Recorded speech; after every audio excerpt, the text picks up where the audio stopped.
जय हिंद साथियों, विद्यापीठ study point में आप सभी का स्वागत है। अभी जो ये क्लास देखेंगे वो क्लास जो होगा बिहार पुलिस अवर निरीक्षक दरोगा पुनर्परीक्षा हल प्रश्न पत्र का होगा, जो कि परीक्षा तिथि 15/4/2018 को पहली पाली में हुआ था। इसमें है 100 क्वेश्चन का फुल डिस्कशन अभी हम करेंगे। इसका जो है पीडीएफ टेलीग्राम पे अपलोड कर दिए हैं, तो वहाँ जा करके आप इसको डाउनलोड करके पहले रीडिंग दे सकते हैं और उसके बाद जो वीडियो देखिएगा तो आपको ज़्यादा समझ में आएगा। तो प्लीज़ चैनल को सब्सक्राइब करिएगा और वीडियो को लाइक करिएगा। तो हम क्लास स्टार्ट करते हैं। तो फर्स्ट क्वेश्चन इसमें देखेंगे तो पहला क्वेश्चन है, भारत पर आक्रमण करने वाला पहला मुसलमान कौन था?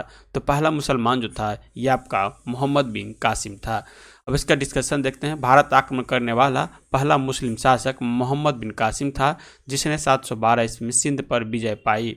उस समय सिंध का शासक दाहिर था। यूनानी शासक मकदूनिया शासक सिकंदर पर भारत पर आक्रमण जो देखेंगे 326 ईसा पूर्व में हुआ था। महमूद गजनवी ने भारत पर प्रथम आक्रमण 1000 ईस्वी में किया था। महमूद गजनवी ने भारत पर 17 बार आक्रमण किया।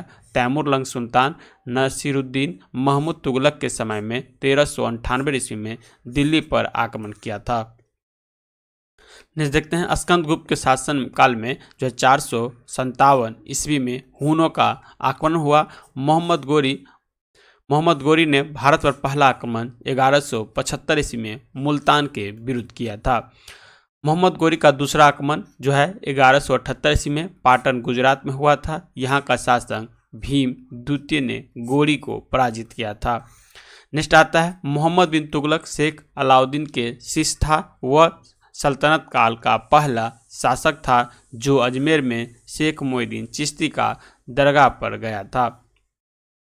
नेक्स्ट देखते हैं, मोहम्मद बिन तुगलक ने अपनी राजधानी दिल्ली से देवगिरी में जो है स्थानांतरित की और इसका नाम जो है दौलताबाद रखा। बाबर मुगल वंश का जो था संस्थापक था और बाबर जो है पानीपत के प्रथम युद्ध में ही इब्राहिम लोदी को हराकर और मुगल वंश का नींव रखा था। दूसरा क्वेश्चन देखेंगे, महात्मा गांधी का जन्म हुआ था, ये हुआ था 1869 में इनका जन्म हुआ था।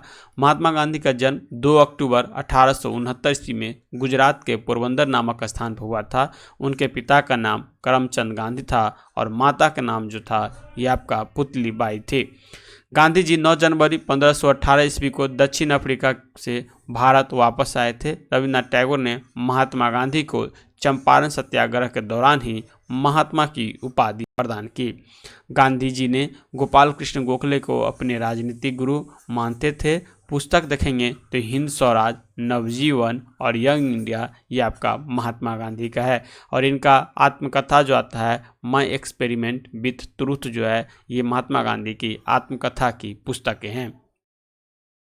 तीसरा क्वेश्चन देखेंगे, विख्यात सोमनाथ मंदिर को किसने नष्ट किया था? तो ये आपका महमूद गजनवी के द्वारा इसे नष्ट किया गया था।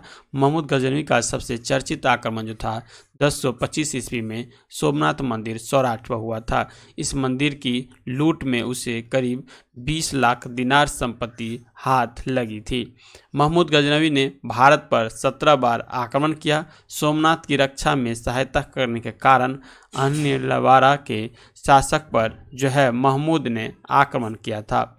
नेक्स्ट देखेंगे, गुलाम वंश की स्थापना 1206 ईस्वी में कुतुबुद्दीन ऐबक शासक जो है 1206 से 10 ने किया था। वह जो था गौरी का गुलाम था। कौन? कुतुबुद्दीन ऐबक। और कुतुबुद्दीन ऐबक का राजधानी पूछ लेता है तो इसका राजधानी लाहौर था और इसके बाद जो शासक हुआ इल्तुतमिश जो लाहौर से दिल्ली का राजधानी बनाया था। नेक्स्ट क्वेश्चन चौथा नंबर आता है, हर्षवर्धन के साम्राज्य के समय जो चीनी पर्यटक भारत आया था वह कौन था? तो वो जो था आपका हेनसांग था। देखेंगे तो हेनसांग हर्षवर्धन के शासनकाल में भारत आया था। वह बिहार में नालंदा जिला स्थित नालंदा विश्वविद्यालय में अध्ययन करने तथा भारत में बौद्ध ग्रंथों को एकत्रित कर ले जाने के लिए आया था।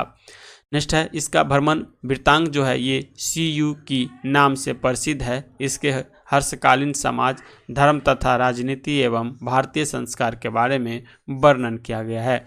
फाहियान के बारे में देखेंगे तो यह चीनी यात्री था जो गुप्त नरेश चंद्रगुप्त द्वितीय के दरबार में आया था। इत सिंह के बारे में देखेंगे तो यह 7वीं शताब्दी में भारत आया तथा नालंदा एवं विक्रमशिला विश्वविद्यालय का वर्णन किया है। नेक्स्ट आता है दिल्ली चलो का नारा किसके द्वारा दिया गया था? तो दिल्ली चलो का नारा सुभाष चंद्र बोस जी के द्वारा दिया गया था। दिल्ली चलो का नारा सुभाष चंद्र बोस जी के दिया गया था। कुछ नारा देखते हैं तो देखेंगे दिल्ली चलो सुभाष चंद्र बोस, पूर्ण स्वराज आराम हराम है ये जवाहरलाल नेहरू, करो या मरो हे राम भारत छोड़ो ये आपको महात्मा गांधी, मेरे सिर पर पड़े लाठी का एक एक प्रहार अंग्रेज के शासक के ताबूत के कील साबित होगा ये आपके लाला लाजपत राय के द्वारा, तुम मुझे खून दो मैं तुम्हें आज़ादी दूंगा ये भी सुभाष चंद्र बोस के द्वारा कहा गया था। नेक्स्ट जो आता है 6 नंबर, भारत की बुलबुल किसे कहा जाता है? तो ये जो कहा जाता है सरोजिनी नायडू को कहा जाता है। भारत की बुलबुल सरोजिनी नायडू को कहा जाता है। भारत की प्रथम महिला राज्यपाल सरोजिनी नायडू जो कि उत्तर प्रदेश की रही थी। विजया लक्ष्मी पंडित जो है ये आपका संयुक्त राष्ट्र संघ की प्रथम महिला भारतीय राजदूत थी। अरुणा असफ अली देखेंगे तो भारतीय स्वतंत्रता सेनानी थी। सुचेता कृपलानी ये उत्तर प्रदेश की रहने वाली थी और भारत की प्रथम मुख्यमंत्री भी यही बनी थी। और कहाँ की बनी थी? तो उत्तर प्रदेश की ही बनी थी। नेक्स्ट क्वेश्चन आता है चंद्रगुप्त मौर्य के साम्राज्य की राजधानी थी तो ये कहाँ था? पाटलिपुत्र था। तो यहाँ पे इसका आंसर सी हो जाएगा। चंद्रगुप्त मौर्य के साम्राज्य की राजधानी आपका पाटलिपुत्र था। मौर्य वंश का संस्थापक चंद्रगुप्त मौर्य का जन्म 345 ईसा पूर्व में हुआ था। जस्टिन ने चंद्रगुप्त मौर्य को सेंड्रोकोटस कहा है जिसकी पहचान विलियम जोन्स ने चंद्रगुप्त मौर्य के से की है। मगध की राजधानी गिरिवज या राजगीर थी। द्वितीय बौद्ध संगीति का आयोजन 383 ईसा पूर्व में वैशाली में हुआ था और अध्यक्ष जो था उसका सवाकामी और शासक जो था ये आपका कालाशोक था। उसी तरह से तीसरे बौद्ध संगीति का देखेंगे तो ये आपका पाटलिपुत्र में हुआ था और उस समय अशोक शासक था। अब मोगली पुत्र तीस के द्वारा इसकी अध्यक्षता किया गया था। नेक्स्ट देखते हैं बौद्ध धर्म के संस्थापक गौतम बुद्ध को बोध गया में ज्ञान की प्राप्ति हुई है। नेक्स्ट क्वेश्चन देखते हैं राजतरंगिणी में कल्हण जिस राज का वर्णन किया है वो कौन सा है? तो ये देखेंगे तो राजतरंगिणी में कश्मीर का वर्णन किया गया है। राजतरंगिणी कल्हण द्वारा रचित एक संस्कृत ग्रंथ है। इसमें कश्मीर का इतिहास वर्णित है जो महाभारत काल से आरंभ होता है। नेक्स्ट देखेंगे मगध की सबसे प्राचीन वंश का संस्थापक जो है वृद्धरथ था। कलिंग देखेंगे तो कलिंग पूर्व भारत में गंगा से गोदावरी तक विस्तृत एक शक्तिशाली साम्राज्य था। कोसल प्राचीन भारत के 16 महाजनपद में से एक था। इसकी राजधानी अयोध्या और द्वितीय राजधानी जो थी वो आपका श्रावस्ती थी।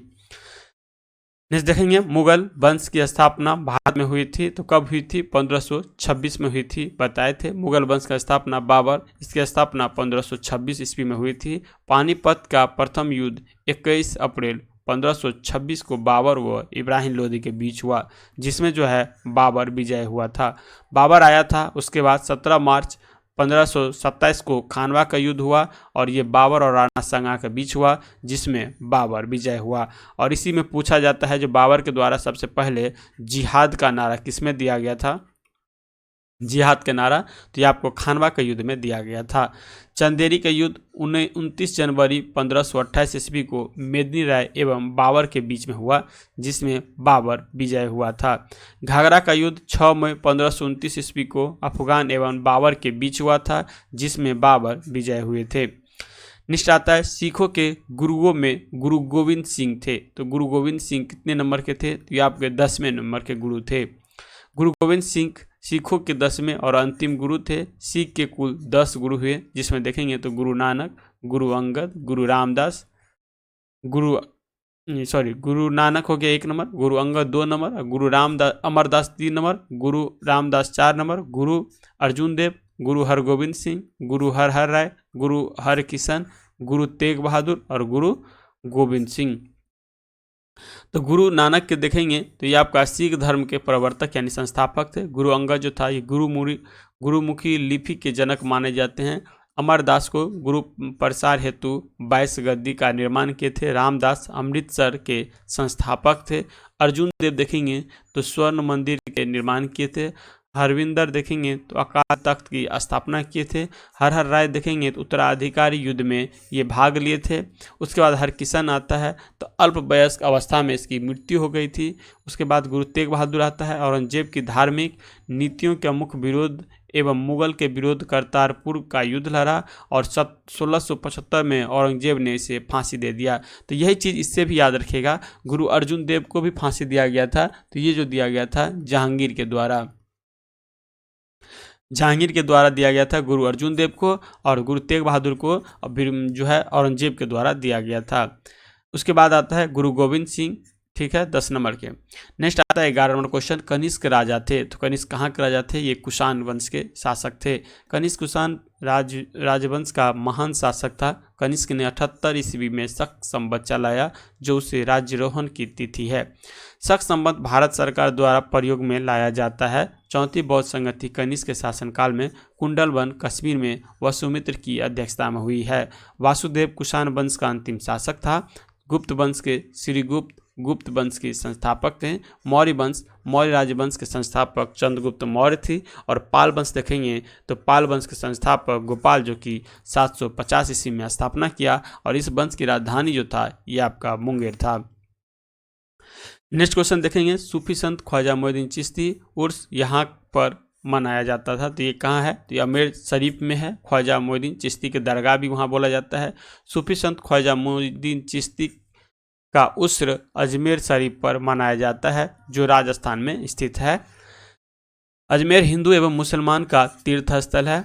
देखेंगे तो चिश्ती सिलसिले के संस्थापक अब्दुल अहमद अब्दुल्ला चिश्ती थे, लेकिन भारत के इसका प्रचार प्रसार ख्वाजा मोइनुद्दीन चिश्ती ने किया था। उनका मुख्य केंद्र जो था ये अजमेर था। ख्वाजा मोइनुद्दीन चिश्ती को मोहम्मद गोरी ने सुल्तान उल हिंद या हिंद के आध्यात्मिक गुरु की उपाधि दिया था। शेख हमीमुद्दीन नारोरी और शेख कुतुबुद्दीन बख्तियार काकी ख्वाजा मोइनुद्दीन चिश्ती के शिष्य थे। फतेहपुर सिकरी एक नगर है जो कि मुगल सम्राट अकबर ने सन 1571 ईस्वी में इसे बसाया था। अब देखेंगे बिहार शरीफ के बारे में। तो बिहार शरीफ भारत के बिहार राज्य में स्थित नगर है। बिहार शरीफ का पुराना नाम देखेंगे तो उदंतीपुरी, जिसे हम उदंतपुरी भी कहा जाता है। आगरा देखेंगे तो आगरा का भारतीय राज्य उत्तर प्रदेश में यमुना नदी के तट पर स्थित है, और आगरा शहर को 1504 ईस्वी में सिकंदर लोदी के द्वारा बसाया गया था। शाहजहां ने आगरा के उत्तर प्रदेश में ताजमहल का निर्माण करवाया। नेक्स्ट आता है अशोक महान पुत्र थे। तो अशोक किसके महान पुत्र थे? तो बिंदुसार का जो था अशोक महान पुत्र था, यानी बिंदुसार का बेटा हो गया और किसका पोता हो गया? तो चंद्रगुप्त मौर्य का ये एक तरह से पोता हो गया। अशोक महान बिंदुसार के पुत्र थे। अशोक की माता का नाम जो था शुभांदांगड़ी था, और दिव्यदान के अनुसार देखा जाए तो ये दिया गया है। अशोक जो है 269 ईस्वी में पूर्व में मगध की राजगद्दी पर बैठा। राजगद्दी पर बैठने के समय अशोक जो है अवंती या उज्जैन का राज्यपाल था। भाब्रू अभिलेख में अशोक ने स्वयं को मगध का राजा बताया। पुराणों में अशोक ने अशोकवर्धन कहा गया है। भारत में शिलालेख का प्रचलन सबसे पहले अशोक से किया गया था। अशोक के शिलालेख में ब्राह्मी, खरोष्टी, ग्रीक, अरमाइक लिपि का प्रयोग किया है। ब्राह्मी लिपि बाएं से दाएं तथा खरोष्टी लिपि जो है वो आपका दाएं से बाएं लिखी जाती है। अशोक के सर्वाधिक अभिलेख जो है ये आपका प्राकृत भाषा में है। अशोक के अभिलेखों में उत्कीर्ण ब्राह्मी लिपि को सर्वप्रथम जेम्स प्रीसेस ने 1837 ईस्वी में पढ़ा था। इसके बाद बिंबिसार आता है। हर्यक वंश का संस्थापक बिंबिसार मगध की गद्दी पर 544 ईसा पूर्व में बौद्ध ग्रंथ के अनुसार बैठा था। वह बौद्ध धर्म का अनुयायी था। यह प्रथम भारतीय राजा था जिसने प्रशासनिक व्यवस्था पर बल दिया।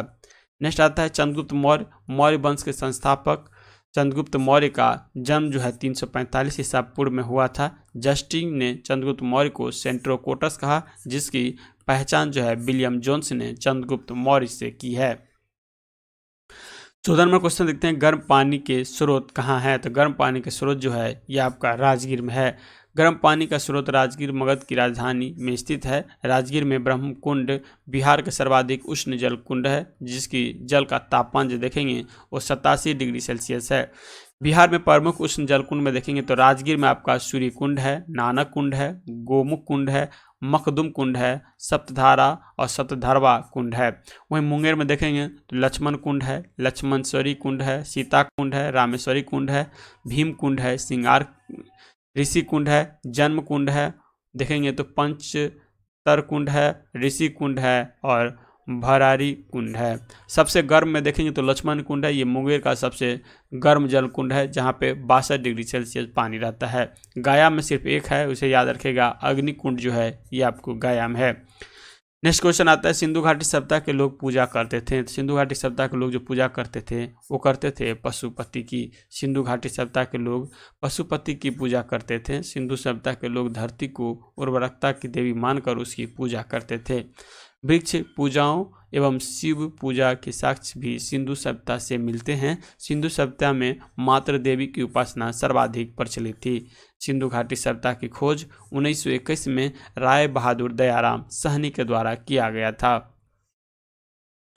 सिंधु घाटी सभ्यता प्राक-ऐतिहासिक एवं कांस्यकालीन था। यह भारत की प्रथम नगरीय सभ्यता थी। सिंधु सभ्यता की लिपि बहुत चित्रात्मक है। यह लिपि दाएं से बाएं की ओर लिखी जाती है। जब अभिलेख एक से अधिक पंक्तियों का होता है तो पहली पंक्ति दाईं से बाईं और जो है दूसरी पंक्ति जो होता है बाईं से दाईं ओर लिखी जाती है।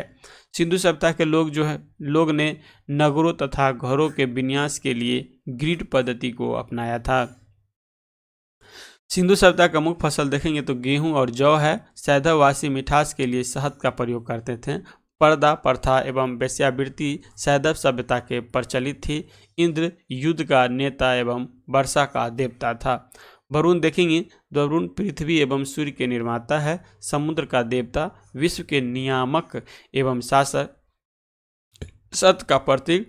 ऋतु में देखेंगे तो परिवर्तन एवं दिन रात का करता है। अब देखेंगे तो प्रमुख देवता देखेंगे और उसका काम देखेंगे तो विष्णु जो था विश्व के संरक्षण और पालन करता थे। अग्नि जो थे देवता और मनुष्य के बीच में मध्यस्थता का काम करते थे। घौ देखेंगे तो घौ जो था ये आकाश के देवता था। इसे घौस भी कहा जाता है, कहीं कहीं घौ लिखा रहेगा, कहीं कहीं घौस भी लिखा रहेगा, ठीक है। इसे जो है सबसे प्राचीन माना जाता है। सोम देखेंगे तो वनस्पति के देवता थे। वहीं उषा देखेंगे तो प्रगति एवं उत्थान के देवता थे। अश्विनी देखेंगे तो विपत्तियों को हराने वाले देवता थे। पूषण देखेंगे तो पशुओं के देवता थे। और मरुत देखेंगे तो आंधी एवं तूफान के देवता थे। नेक्स्ट क्वेश्चन देखेंगे। नेक्स्ट क्वेश्चन कह रहा है पुरानो लिच्छवी राज्य की राजधानी थी। तो ये कहाँ थी? वैशाली थी। पुराने लिच्छवी राज्य की राजधानी वैशाली थी। पाटलिपुत्र उदयीन अपने पिता अजातशत्रु की हत्या कर शासक बना। इसने गंगा तथा सोन नदी के संगम पर पाटलिपुत्र नगर बसाया तथा अपनी राजधानी राजगीर से पाटलिपुत्र में स्थानांतरित की थी। नेक्स्ट देखते हैं गाया। गाया का 6 वर्षों तक अथक परिश्रम एवं घोर तपस्या के बाद 35 वर्ष की आयु में वैशाख पूर्णिमा की रात पीपल वृक्ष या बोधि वृक्ष के नीचे निरंजना नदी या फल्गु नदी के तट पर सिद्धार्थ को ज्ञान की प्राप्ति हुआ। इसी दिन वे तथागत हो गए तथा बुद्ध के नाम से जाने लगे। 17 नंबर देखेंगे। भारत के सर्वोदय नेता लोकमान्य जयप्रकाश नारायण का जीवन काल है। तो ये आपको 1902 से जो है 1979 तक थे। भारत के सर्वोदय नेता लोकमान्य जयप्रकाश नारायण का जीवन काल जो है 1902 से 1989 तक है। लोकमान्य जयप्रकाश नारायण का जन्म सारण जिले के सिताब दियारा नामक स्थान पे जो है 11 अक्टूबर 1902 के हुआ था। उनके पिता का नाम हर्षु दयाल तथा माता का नाम जो था फूलरानी देवी था। प्रभावती देवी इनकी पत्नी थी। 8 अक्टूबर 1979 को जयप्रकाश नारायण का देहांत हो गया था। लोकमान्य जयप्रकाश नारायण को 1999 ईस्वी को मरणोपरांत भारत रत्न से सम्मानित किया गया है। इन्होंने जो है 1965 ईस्वी में मैग्सेस पुरस्कार प्रदान किया गया था। पानीपत की तीसरी लड़ाई देखेंगे तो ये आपका जो है पानीपत की जो है लड़ाई 1761 को हुआ था, ठीक है। तो ये चीज़ देख लीजिएगा, 1761 में हुआ था पानीपत की लड़ाई और पानीपत की तीसरी लड़ाई हुई थी, ठीक है। नेक्स्ट देखते हैं। पानीपत की तीसरी लड़ाई 1761 में हुआ था। पानीपत की पहली लड़ाई 21 अप्रैल 1526 को बाबर एवं इब्राहिम लोदी के बीच हुआ, जिसमें इब्राहिम लोदी की हार हुआ और बाबर वहीं से मुगल वंश की स्थापना करता है। पानीपत की दूसरी लड़ाई जो देखेंगे 5 नवंबर 1556 ईस्वी में अकबर और हेमू के बीच हुआ, जिसमें हेमू की हार हुई थी। बालाजी बाजीराव के समय में ही पानीपत के तीसरे युद्ध जो है 14 जनवरी 1761 ईस्वी को हुआ, जिसमें मराठा की हार हुई और इस हार को नहीं सह पाने के कारण बालाजी की मृत्यु 1761 में ही हो गई। पृथ्वी अपनी धुरी पर घूमती है तो कितने समय में? 23 घंटा 56 मिनट 4 सेकंड में है अपनी धुरी पे घूमती है। पृथ्वी अपनी धुरी पर 23 घंटे 56 मिनट 4 सेकंड में एक पूरा चक्कर लगाती है। पृथ्वी की गति दो प्रकार की होती है, घूर्णन गति और एक होता है परिक्रमण गति। तो घूर्णन गति जो देखेंगे तो ये पृथ्वी अपने अक्ष पर पश्चिम से पूर्व की दिशा में 23 घंटे 56 मिनट 4 सेकंड में घूमती है। इसे पृथ्वी की घूर्णन गति कहते हैं। इसे परिभ्रमण दैनिक गति भी कहते हैं। इसके कारण जो है दिन रात की घटना होती है, किसके कारण? घूर्णन के कारण। तो ये याद रखिए, ये क्वेश्चन आता है। दूसरा होगा परिक्रमण या वार्षिक गति। पृथ्वी को सूर्य की परिक्रमा करने में अर्थात अपनी कक्षा का चक्कर लगाने में 365 दिन 5 घंटे 48 मिनट का समय लगता है तथा 46 सेकंड का समय लगता है। पृथ्वी की इस गति को परिक्रमण गति कहते हैं। इस गति के कारण ऋतु परिवर्तन होता है। देखेंगे तो पृथ्वी आकार में 5वीं सबसे बड़ा ग्रह है। यह सौरमंडल का एकमात्र ग्रह है जिस पर जीवन संभव है। इसका एकमात्र उपग्रह है जो है चंद्रमा। सूर्य से पृथ्वी की दूरी जो होगा 149.6 मिलियन किलोमीटर। आकार एवं बनावट की दृष्टि से पृथ्वी शुक्र जो है यह आपको समान है, इसीलिए पृथ्वी का सिस्टर जो है यह आपको शुक्र ग्रह को कहते हैं। जल की उपस्थिति के कारण इसे नीला ग्रह भी कहा जाता है। और एक नीला ग्रह में और नाम आता है जिसका नाम रहता है नेपच्यून। नेपच्यून है, उसे भी नीला ग्रह कहा जाता है। नेक्स्ट है ग्रह जो सूर्य की परिक्रमा करने में 88 दिन लगाती हुआ है। तो ये देखेंगे बुध होगा जो 88 दिन में परिक्रमा करता है। बुध सूर्य की परिक्रमा 88 दिन में करता है। शुक्र जो है यह पृथ्वी के निकटतम सबसे चमकीला एवं सबसे गर्म ग्रह है। इसे सांझ तथा भोर का तारा कहा जाता है क्योंकि यह शाम में पश्चिम दिशा में तथा सुबह में पूर्व दिशा में आकाश में दिखाई पड़ता है। इसे पृथ्वी का भगनी ग्रह या पृथ्वी का सिस्टर ग्रह भी कहते हैं। इसका घनत्व देखेंगे, आकार देखेंगे और व्यास देखेंगे तो सब जो होता है पृथ्वी के समान होता है। इसके पास कोई उपग्रह नहीं है। शुक्र सूर्य की परिक्रमा 255 दिन में करता है। वही मंगल देखेंगे तो इसे लाल ग्रह कहा जाता है। इसका रंग लाल जो होता है यह आपका आयरन ऑक्साइड के कारण होता है। यह अपनी धुरी पर 24 घंटे में एक बार पूरा चक्कर लगाता है। इसे दो उपग्रह हैं, एक तो फोबेस हो गया और दूसरा डिमोस हो गया। सूर्य परिक्रमा करने में 687 दिन का समय लगाता है। वहीं बुध देखेंगे तो यह सूर्य के सबसे नज़दीक ग्रह है जो सूर्य निकलने के 2 घंटे पहले दिखाई पड़ता है। नेक्स्ट आता है यह सबसे छोटा और सबसे हल्का ग्रह है। इसके पास कोई उपग्रह नहीं है। यह सूर्य की परिक्रमा सबसे कम समय में पूरी करता है, अर्थात यह सौरमंडल का सर्वाधिक तेज कक्षीय गति वाला ग्रह है। वरुण देखेंगे इसकी खोज जो है 1846 ईस्वी में जर्मन खगोलीय जॉन गाले ने किया था। यह हरे रंग का ग्रह है, यानी यह हरे रंग के प्रकाश को उत्सर्जित करता है। इसके चारों ओर अति शीतल मीथेन का बादल छाया हुआ है। इसके उपग्रह में टाइटेनियम है और देखेंगे तो सूर्य की परिक्रमा करने में 164.8 वर्ष का समय लगाता है। नेक्स्ट 21 नंबर क्वेश्चन देखते हैं। जो राज्य नहर सिंचाई पर सर्वाधिक आश्रित है वह है कौन सा? उत्तर प्रदेश। नहरों द्वारा देश की कुल सिंचाई क्षेत्र का सर्वाधिक विस्तार उत्तर प्रदेश में है। इसके अलावा मध्य प्रदेश, आंध्र प्रदेश, हरियाणा, पंजाब, बिहार और आदि राज्यों में भी नहर की सिंचाई होती है। वर्तमान समय में कुआं और नलकूप भारत में सिंचाई का प्रमुख साधन है। तो देखेंगे तो सबसे ज़्यादा जो होता है कुआं और नलकूप से वो आपका 55.9% होता है। नहरों से देखेंगे तो 31.4% होता है। तालाब से देखेंगे तो 6.1% होता है और अन्य स्रोत में देखेंगे तो 6.6% होता है। भारत में सिंचाई का मुख्य साधन जो है ये आपका नहरें हैं। पंबा सिंचाई परियोजना केरल के पंबा नदी पर स्थित है। इंदिरा गांधी नहर को सतलज नदी से जल मिलता है। यह भारत की सबसे लंबी सिंचाई नहर है।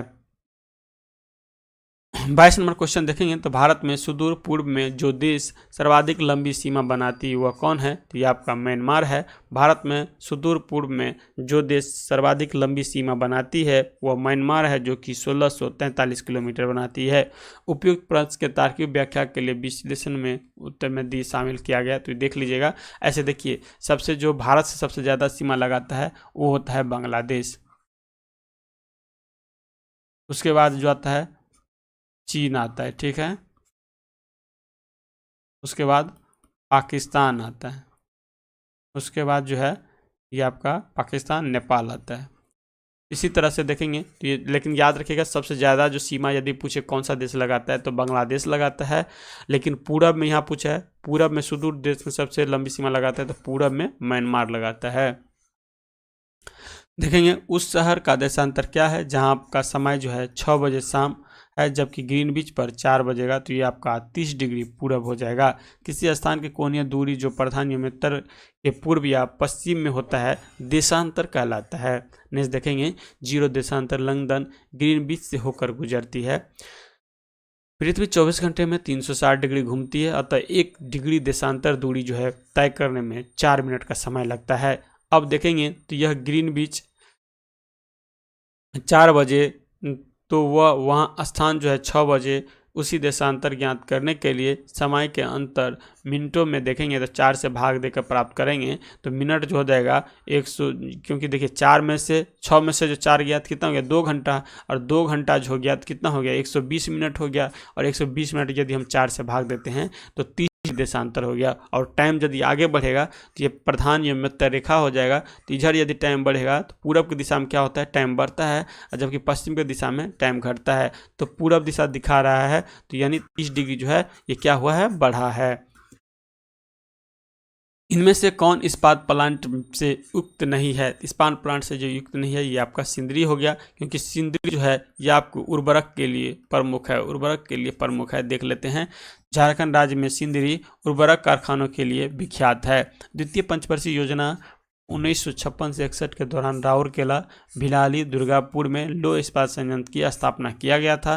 साथ ही चितरंजन लोकोमेटिव, सिंदरी उर्वरक कारखाना, इंटीग्रल कोच फैक्ट्री आदि भी इसी योजना काल के दौरान स्थापित किया गया था। गारो जयंती और खांसी, ये जो पहाड़ी है या जनजाति है ये आपको कहाँ पाया जाता है? मेघालय में पाया जाता है। गारो जनजाति मेघालय के राज्य में संबंधित है। भारतीय राज्य के अनुच्छेद 343 का संबंध अनुसूचित जनजाति से है। इसमें अनुसूचित जनजाति को परिभाषित करते हुए कहा गया है कि इनमें वे जनजाति या जनजातियां, संप्रदाय या जनजाति और जनजाति समुदाय के समूह का या वर्ग शामिल होंगे जिन्हें राष्ट्रपति सार्वजनिक अधिसूचना द्वारा घोषित करेंगे। तो असम में जो है कौन सी जनजाति है देखेंगे, लुसाई हो जाएगा, बोडो हो जाएगा, राभा, कोछारी, बोडो और कारबो हो जाएगा। मणिपुर में देखेंगे तो तुकुर्की, तंगखुल, ये थाडो, नागा, मैटी और मैठी हो जाएगा। मेघालय में गारो, खासी, जैंतिया, मिकिर और भोई हो जाएगा। मिजोरम में देखेंगे तो मिजो, लाखे, पावो, चकमा हो जाएगा। देखेंगे 26 नंबर क्वेश्चन, सिंधु नदी की लंबाई उतनी ही है जितनी ब्रह्मपुत्र नदी की है, यह लंबाई कितनी है? तो ये हो जाएगा 2900 किलोमीटर। सिंधु नदी की कुल लंबाई 2880 किलोमीटर है। इसका मात्र जो है 20% ही पानी भारत द्वारा प्रयोग किया जाता है। जो भारत पाक सिंधु जल समझौता 1960 के तहत है। ब्रह्मपुत्र नदी की कुल लंबाई जो है ये आपका 2900 किलोमीटर है, जो सिंधु नदी की लंबाई के लगभग बराबर हो जाएगा। नेक्स्ट आता है मॉर्निंग स्टार। मॉर्निंग स्टार भोज के तारा या शाम के तारा किसको कहा जाता है? तो ये शुक्र को कहा जाता है। शुक्र को मॉर्निंग स्टार, भोर का तारा या सांझ का तारा कहा जाता है, क्योंकि यह शाम में पश्चिम दिशा में तथा सुबह में पूर्व दिशा में आकाश में जो है दिखाई पड़ता है। इसे पृथ्वी के भगिनी ग्रह भी कहते हैं। यह घनत्व, आकार, व्यास में पृथ्वी के समान होता है। यह पृथ्वी के सर्वाधिक नज़दीक है, जो सूर्य एवं चंद्रमा के बाद तीसरा सबसे चमकीला खगोलीय पिंड है। इसके पास देखेंगे तो कोई उपग्रह नहीं है। 2 ऐसा ग्रह है जिसके पास उपग्रह नहीं है, याद रखिएगा। एक तो हो जाएगा बुध और दूसरा जो होगा ये हो जाएगा आपका शुक्र जो है। इस दोनों ग्रह के पास जो है कोई भी उपग्रह नहीं है। बृहस्पति देखेंगे तो यह सौरमंडल का सबसे बड़ा ग्रह है। इसके उपग्रह में गैनियामीड जो है, जो पीले रंग का सभी उपग्रहों में सबसे बड़ा है। मंगल देखेंगे तो यह लाल रंग का उपग्रह है, लाल रंग का ग्रह है मंगल ग्रह, और लो ऑक्साइड यानी आयरन ऑक्साइड के कारण ये जो है लाल रंग दिखाई देता है। इसका 2 उपग्रह है, एक फोबोस हो गया और दूसरा जो जगह ये डिवोस हो जाएगा। शनि देखेंगे तो शनि जो यह आकार में दूसरा सबसे बड़ा ग्रह है। इस तल के चारों ओर 7 वलय होना, मोटी प्रकाश वाली कुंडली, वलय की संख्या 7 है। यह आकाश में पीले तारे के समान दिखाई पड़ते हैं। शनि का सबसे बड़ा उपग्रह टाइटन है, जो सौरमंडल का दूसरा सबसे बड़ा है और आकार में बुध के बराबर है। इसमें पूछेगा जो सबसे ज़्यादा जो उपग्रह किसके पास है, तो शनि के पास है, जो कि 82 है। राज्यसभा में सदस्यों की अधिकतम संख्या कितनी है, तो ये 250 है अधिकतम संख्या। राज्यसभा में सदस्यों की अधिकतम संख्या 250। राज्यसभा सदन की ऊंची सदन कहलाता है। यह एक अस्थायी सदन है क्योंकि इसका विघटन जो है कभी नहीं होता है। राज्यसभा की अधिकतम संख्या 250 निर्धारित है, जिसमें 238 सदस्य राज्य तथा संघ राज्य क्षेत्र से निर्वाचित होते हैं तथा 12 सदस्य को राष्ट्रपति द्वारा मनोनीत किया जाता है, जो कि अनुच्छेद 80 के 3 में दिया गया है, और जो होगा साहित्य, विज्ञान, कला, समाज सेवा के क्षेत्र में विशिष्ट स्थान रखता होगा। वर्तमान में देखेंगे तो राज्यसभा में 245 सदस्य है, जिनमें 229 राज्य से, 4 संघ राज्य क्षेत्र से तथा 12 जो हैं ये आपका मनोनीत हैं। इसके 6 वर्ष के लिए निर्वाचन होती हैं तथा 1/3 सदस्य जो है प्रति 2 वर्ष पर अवकाश ग्रहण करते हैं। अनुच्छेद 83A के तहत कहा गया है। राज्यसभा सदस्य के लिए अर्हता देखेंगे तो भारत का नागरिक हो, अनुच्छेद 84 में कहा गया है। आयु 30 वर्ष से कम न हो, यह भी अनुच्छेद 84 में कहा गया है। नेक्स्ट देखेंगे तो ये आपका संसद द्वारा निर्धारित योग्यता धारण करते हो, जैसे इसमें देखेंगे चंडीगढ़, अंडमान निकोबार, लद्दाख, दादर नगर हवेली, दमन द्वीप, लक्षद्वीप का राज्यसभा में कोई भी प्रतिनिधि नहीं है, क्योंकि ये सब केंद्र शासित प्रदेश है। नेक्स्ट क्वेश्चन जो नेक्स्ट 29 नंबर क्वेश्चन आता है। 29 नंबर क्वेश्चन कह रहा है जो सदस्य लोकसभा के अध्यक्ष चुनाव कराते हैं वे होते हैं, तो वे क्या होते हैं, लोकसभा के होते हैं। जो सदस्य लोकसभा के अध्यक्ष का चुनाव कराते हैं वे लोकसभा से होते हैं। संविधान के अनुच्छेद 93 के अनुसार लोकसभा स्वयं ही अपने सभी सदस्य में से एक अध्यक्ष एवं एक जो है उपाध्यक्ष चुनेंगे। अध्यक्ष और उपाध्यक्ष को तथा उपाध्यक्ष अध्यक्ष को त्यागपत्र देता है। लोकसभा के अध्यक्ष के रूप में शपथ नहीं लेते हैं, बल्कि सामान्य सदस्य के रूप में शपथ लेते हैं। लोकसभा के भंग होने की स्थिति में अध्यक्ष अपना पद अगली लोकसभा की पहली बैठक होने तक रिक्त नहीं करता है। लोकसभा के अध्यक्ष की अनुपस्थिति में उपाध्यक्ष की अनुपस्थिति में राष्ट्रपति द्वारा बनाए गए वरिष्ठ सदस्यों का पैनल में से कोई व्यक्ति पीठासीन होते हैं। इस पैनल में आमतौर पर 6 सदस्य होते हैं। नेक्स्ट देखेंगे प्रथम लोकसभा का कार्यकाल जो है 17 अप्रैल 1952 ईस्वी से 4 अप्रैल 1957 ईस्वी तक रही है। प्रथम लोकसभा जो अध्यक्ष जो है श्री GV मालमकर एवं उपाध्यक्ष अनंत शयन अयंगर थे। नोट देखेंगे तो न्यूनतम 55 सदस्य वाला दल ही लोकसभा में विपक्ष दल का होने का दावा कर सकता है। लोकसभा के सीटों का 10%। वर्तमान में 17वीं लोकसभा के अध्यक्ष जो हैं ये आपका ओम बिरला थे। ठीक है, तो यहाँ पे देख लेंगे। नेक्स्ट आता है भारत के राष्ट्रपति जिन सदस्यों द्वारा चुने जाते हैं वे होते हैं, तो ये कौन से होते हैं, ये पार्लियामेंट एवं राज्यों के विधानसभाओं के होते हैं। भारत के राष्ट्रपति जिन सदस्यों के द्वारा चुने जाते हैं वे पार्लियामेंट एवं राज्यों के विधानसभाओं के होते हैं। राष्ट्रपति अनुच्छेद 52 में यह कहा गया है कि भारत का एक राष्ट्रपति होगा। अनुच्छेद 53 में यह घोषणा की गई है कि संघ की कार्यपालिका शक्ति जो है यह आपको राष्ट्रपति में निहित होगा। राष्ट्रपति भारत का राज्य प्रमुख होता है। संवैधानिक पद क्रम में राष्ट्रपति का पद सर्वोच्च होता है। राष्ट्रपति भारत का प्रथम नागरिक होते हैं।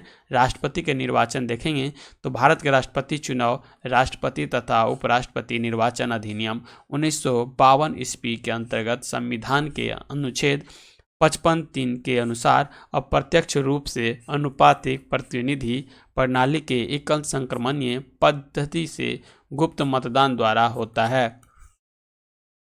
देखेंगे अनुच्छेद 54 के अनुसार राष्ट्रपति के निर्वाचन एवं निर्वाचन मंडल द्वारा जो हैं जिनमें निम्न शामिल होते हैं। एक में देखेंगे तो संसद के दोनों सदस्य के निर्वाचित सदस्य होगा, ठीक है, इसे मनोनीत नहीं होगा, एक चीज याद रखिएगा, क्या होगा, निर्वाचित होगा।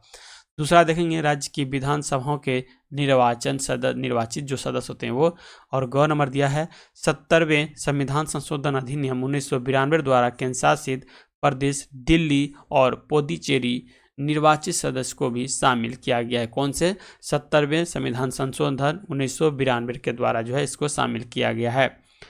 देखेंगे संसद के दोनों सदनों के मनोनीत सदस्य, राज्य विधानसभाओं के मनोनीत सदस्य, राज्य विधान परिषद जहां पर द्विसदनीय विधायक हैं के सदस्य निर्वाचित एवं मनोनीत, और दिल्ली पुडुचेरी विधानसभा के मनोनीत सदस्य जो हो गए वो राष्ट्रपति के निर्वाचन चुनाव में भाग नहीं लेंगे।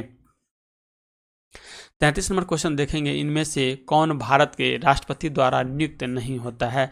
तो भारत के राष्ट्रपति द्वारा आपको जो है उपराष्ट्रपति जो है इसकी नियुक्ति नहीं होता है। भारत के उपराष्ट्रपति राष्ट्रपति द्वारा नियुक्त नहीं होते हैं। उपराष्ट्रपति संविधान का अनुच्छेद 66 के अनुसार उपराष्ट्रपति का निर्वाचन संसद के दोनों सदनों के सदस्यों से मिलकर बनने वाले निर्वाचनगण के सदस्यों द्वारा अनुपातिक पद्धति के अनुसार एकल संक्रमणीय मत द्वारा होगा, और ऐसे निर्वाचन में मतदान जो होगा गुप्त होगा।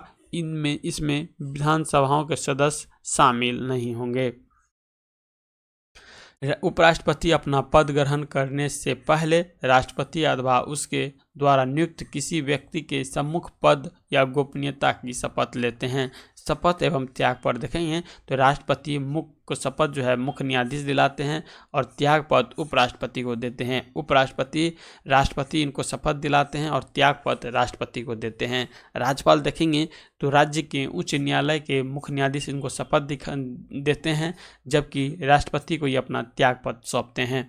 मुख्य न्यायाधीश देखेंगे तो राष्ट्रपति इनको शपथ दिलाते हैं और राष्ट्रपति को ही त्याग पत्र सौंपते हैं। प्रधानमंत्री राष्ट्रपति इनको शपथ दिलाते हैं और देखेंगे तो राष्ट्रपति को ही अपना त्याग पत्र भी सौंपते हैं। लोकसभा अध्यक्ष देखेंगे तो शपथ नहीं होता है, क्योंकि और जो अपना त्याग पत्र होता है ये उपाध्यक्ष को त्याग पत्र सौंपते हैं। 32 नंबर क्वेश्चन देखेंगे तो विभिन्न राजनीतिक दलों की स्वीकृति राष्ट्रीय पार्टी अथवा प्रादेशिक पार्टी के रूप में कौन प्रदान करता है? तो ये जो करता है चुनाव आयोग द्वारा इसे प्रदान किया जाता है। चुनाव आयोग राजनीतिक दलों की स्वीकृति राष्ट्रीय पार्टी अथवा प्रादेशिक पार्टी के रूप में प्रदान करता है। संविधान के भाग 15 के अनुच्छेद 324 से 329 में निर्वाचन से संबंधित उपबंध दिया गया है। भारत निर्वाचन आयोग की स्थापना 25 जनवरी 1950 ईस्वी को हुई थी। यह एक अस्थायी संवैधानिक निकाय है। राष्ट्रीय दलों के रूप में मान्यता देखेंगे तो वर्तमान में किसी दल को राष्ट्रीय दल का दर्जा प्राप्त करने के लिए जो है निम्नलिखित आहत पूरी करनी होती है। तो ये क्या क्या है? तो पहला देखेंगे, यदि वह लोकसभा व विधानसभा के आम चुनाव में 4 या अधिक राज्य में वैध मतों का 6% प्राप्त करता है तथा इसके साथ किसी राज्य या राज्य से लोकसभा में 4 सीट प्राप्त करता है। नेक्स्ट आता है दूसरा नंबर, यदि कोई दल लोकसभा में 2% स्थान पर जीतता है और उसके सदस्य 3 अलग राज्यों में चुने जाते हैं। तीसरा जो आता है, यदि कोई दल को कम से कम 4 राज्यों में राज्य स्तरीय दल के रूप में मान्यता प्राप्त हो। 33 नंबर क्वेश्चन है, पंचायती राज लागू किया गया था। तो ये जो लागू किया गया था 1959 ईस्वी को लागू किया गया था। पंचायती राज 1959 ईस्वी को लागू किया गया था। पंचायती राज का शुभारंभ स्वतंत्र भारत में 2 अक्टूबर 1959 ईस्वी को भारत के प्रथम प्रधानमंत्री जवाहरलाल नेहरू के द्वारा राजस्थान के नागौर जिला में हुआ। दूसरा राज्य आंध्र प्रदेश, जहां 11 अक्टूबर 1959 ईस्वी को लागू हुआ था। नेक्स्ट आता है, संविधान के अनुच्छेद 40 में यह निर्दिष्ट है कि राज्य पंचायतों के संगठन के लिए कदम उठाएगा। पंचायत को यदि किसी विधि के अधीन पहले ही विघटित नहीं कर दिया जाता है तो उसकी अवधि अपने प्रथम अधिवेशन के लिए नियत तारीख से 5 वर्ष होगी। यह अनुच्छेद 243 के 8 में कहा गया है। यदि किसी पंचायत को समय पूर्व विघटित कर दिया जाता है तो उसका निर्वाचन 6 महीने के भीतर शेष बचे हुए अवधि के लिए कराया जाता है। किंतु यदि पंचायत ऐसे समय में विघटित किया जाता है जब उसकी अवधि 6 महीने से कम बची हो तो शेष अवधि के लिए निर्वाचन कराना जरूरी नहीं होता है। नेक्स्ट आता है अनुच्छेद 243 के 4 के अनुसार पंचायत का सदस्य बनने के लिए न्यूनतम आयु जो है ये आपका 21 वर्ष है। 73वां संविधान संशोधन पंचायती राज से संबंधित है। इसके द्वारा संविधान के भाग 9 अनुच्छेद 243 के क से 9 तक कुल 16 अनुच्छेद तथा अनुसूची 11 का प्रावधान किया गया है। नोट 1986 ईस्वी में गठन LM सिंघवी समिति की सिफारिश के आधार पर 73वें संविधान संशोधन अधिनियम 1993 के द्वारा पंचायती राज को संवैधानिक दर्जा प्राप्त हुआ है। वर्तमान में पंचायती राज व्यवस्था नागालैंड, मेघालय, मिजोरम राज्य छोड़कर अन्य सभी राज्यों तथा दिल्ली को छोड़कर अन्य सभी केंद्र शासित प्रदेश में लागू है। समिति देखेंगे तो बलवंत राय मेहता समिति जो आया था ये आपको 1957 में, अशोक मेहता समिति 1977 में, GV के राव समिति देखेंगे तो 1985 में, वहीं LM सिंघवी समिति 1986 में, PK थुमन समिति 1988 में आया था। उपचुनाव कराया जाता है तो ये कराया जाता है, कभी भी करा सकते हैं उपचुनाव कभी भी कराया जा सकता है। संसद तथा राज्य विधानमंडलों के किसी सदस्य की मृत्यु, त्यागपत्र या अयोग्य होने के कारण रिक्त होने वाली सीटों के भरने के लिए कराया गया चुनाव उपचुनाव कहलाता है। संसद व राज्य विधानसभाओं के लिए प्रत्येक 5 वर्ष की निर्धारित अवधि के पश्चात होने वाले चुनाव आम चुनाव कहलाते हैं। संसद तथा राज्य विधानसभाओं के भंग होने के परिणाम स्वरूप निर्धारित अवधि पहले होने वाले चुनाव मध्यावधि चुनाव कहलाते हैं। नेक्स्ट देखते हैं भारत के उपराष्ट्रपति का चुनाव कराने वाले सदस्य होते हैं तो ये होता है पार्लियामेंट के। इसका जो है ऊपर डिस्कशन देख लिए हैं, इसको देखना इतना इम्पोर्टेंट नहीं है। यहाँ से देख लेते हैं भारत के प्रथम उपराष्ट्रपति जो बने थे वो डॉक्टर सर्वपल्ली राधाकृष्ण बने थे जो 1952 से 1962 तक बने थे। भारत के वर्तमान उपराष्ट्रपति श्री जगदीप धनखड़ है जो कि 14वें नंबर के हैं। उपराष्ट्रपति के निर्वाचन संबंधी विवादों को सर्वोच्च न्यायालय का फैसला अंतिम होगा, ये अनुच्छेद 71 में कहा गया है। राज्यसभा उस सदन के सदस्यों की संख्या अधिक से अधिक 250 हो सकती है। राज्यसभा के संरचना जो है आपको 80 में जो है उसकी संरचना किया गया है। लोकसभा की संरचना के बाद जो है 81 में कहा गया है। लोकसभा अपनी पहली बैठक के पश्चात यथाशीघ्र अपने दोनों सदस्यों को अध्यक्ष और उपाध्यक्ष में रूप में चुनते हैं, ये आपका अनुच्छेद 93 में कहा गया है। मंत्रिमंडल देखेंगे तो मंत्रिमंडल में मंत्री 3 प्रकार के होते हैं, कैबिनेट स्तर के मंत्री, राज्य स्तर के मंत्री और उप मंत्री। प्रधानमंत्री एवं कैबिनेट मंत्री को मिलाकर मंत्रिमंडल का निर्माण होता है। भारतीय नागरिकों को जो है मौलिक कर्तव्य है तो कितना है, भारत नागरिकों के लिए मौलिक कर्तव्य जो है, मौलिक कर्तव्य की संख्या 11 है। भारतीय नागरिक के मौलिक कर्तव्य की संख्या 11 है। मौलिक कर्तव्य मूल संविधान का भाग नहीं था, इसे सरदार स्वर्णिकी सिंह समिति 1976 की सिफारिश पर 42वें संविधान संशोधन 1976 में इसे जो है जोड़ा गया था। मौलिक कर्तव्य के पूर्व सोवियत रूस संविधान से ग्रहण किया है। वर्तमान में इसकी संख्या 11 है। इसे 4 भाग के क में अनुच्छेद 51 के क तहत रखा गया है। मौलिक कर्तव्य में देखेंगे तो ये सब मौलिक कर्तव्य है, इतना इम्पोर्टेंट नहीं है। 11 को मौलिक कर्तव्य दिया गया है। नेक्स्ट देखेंगे 37 नंबर, भारतीय संविधान के अनुसार संघ का कार्यकारी अध्यक्ष कौन होते हैं तो ये जो होता है राष्ट्रपति होता है। भारतीय संविधान के अनुसार संघ का कार्यकारी अध्यक्ष जो होते हैं वो राष्ट्रपति होते हैं। अनुच्छेद 53 में यह घोषणा की गई है कि संघ की कार्यपालिक शक्ति राष्ट्रपति में निहित होगी। राष्ट्रपति भारत के राज्य का प्रमुख होता है। राष्ट्रपति संघ कार्यकारी अध्यक्ष होते हैं। संवैधानिक पदक्रम में राष्ट्रपति का पद जो होता है वो सर्वोच्च होता है। राष्ट्रपति भारत का प्रथम नागरिक होता है। प्रधानमंत्री देखेंगे तो अनुच्छेद 75 में प्रधानमंत्री की नियुक्ति राष्ट्रपति करेगा, प्रधानमंत्री की सलाह अन्य मंत्रियों की नियुक्ति करेगा। नेक्स्ट आता है ऑनरेटरी जनरल ऑफ इंडिया यानी भारत के महान्यवादी, जिसका जो है चर्चा अनुच्छेद 76 में भारत सरकार को विधि संबंधी विषयों पर सलाह देता है। राज्यपाल देखेंगे तो संविधान के अनुसार राज्यपाल राज्य संवैधानिक प्रमुख होता है। वह दोहरी भूमिका निभाता है, राज्य के प्रमुख के रूप में और केंद्र सरकार के प्रतिनिधि के रूप में जो है ये अपना भूमिका निभाता है। 38 नंबर क्वेश्चन देखते हैं, मुख्य न्यायाधीश के अतिरिक्त उच्चतम न्यायालय के न्यायाधीशों की संख्या कितना है। तो देखिए अभी तो फिलहाल उस समय में कम था, ठीक है, उस समय में 30 था, लेकिन अभी देखेंगे तो ये 33 हो गया है। 33 है और प्लस 1 34, यानी एक मुख्य न्यायाधीश और 33 अन्य न्यायाधीश हो गया। प्रश्न पूछे स्वयं उच्चतम न्यायालय की संख्या 33 था संविधान भाग में, तो इसको याद नहीं रखिएगा 30, क्योंकि 33 याद रखिएगा। 33 + 1 अभी जो है 33 जो है अन्य है और एक जो है प्रमुख है। यही चीज यहाँ पर दिया गया है। नेक्स्ट देखते हैं, भारत के प्रथम गवर्नर जनरल कौन थे? तो ये जो था लॉर्ड विलियम बेंटिक था। भारत के प्रथम governor general Lord William Bentinck था। लॉर्ड विलियम बेंटिक का कार्यकाल देखेंगे तो 1828 से 1835 ईस्वी तक था। 1833 ईस्वी के चार्टर एक्ट द्वारा बंगाल के गवर्नर जनरल को भारत का गवर्नर जनरल बना दिया गया और इस प्रकार भारत का पहला governor general Lord William Bentinck बना था। वारेन हेस्टिंग जो कि 1774 से 1785 ईस्वी तक था, यह बंगाल का पहला गवर्नर जनरल था।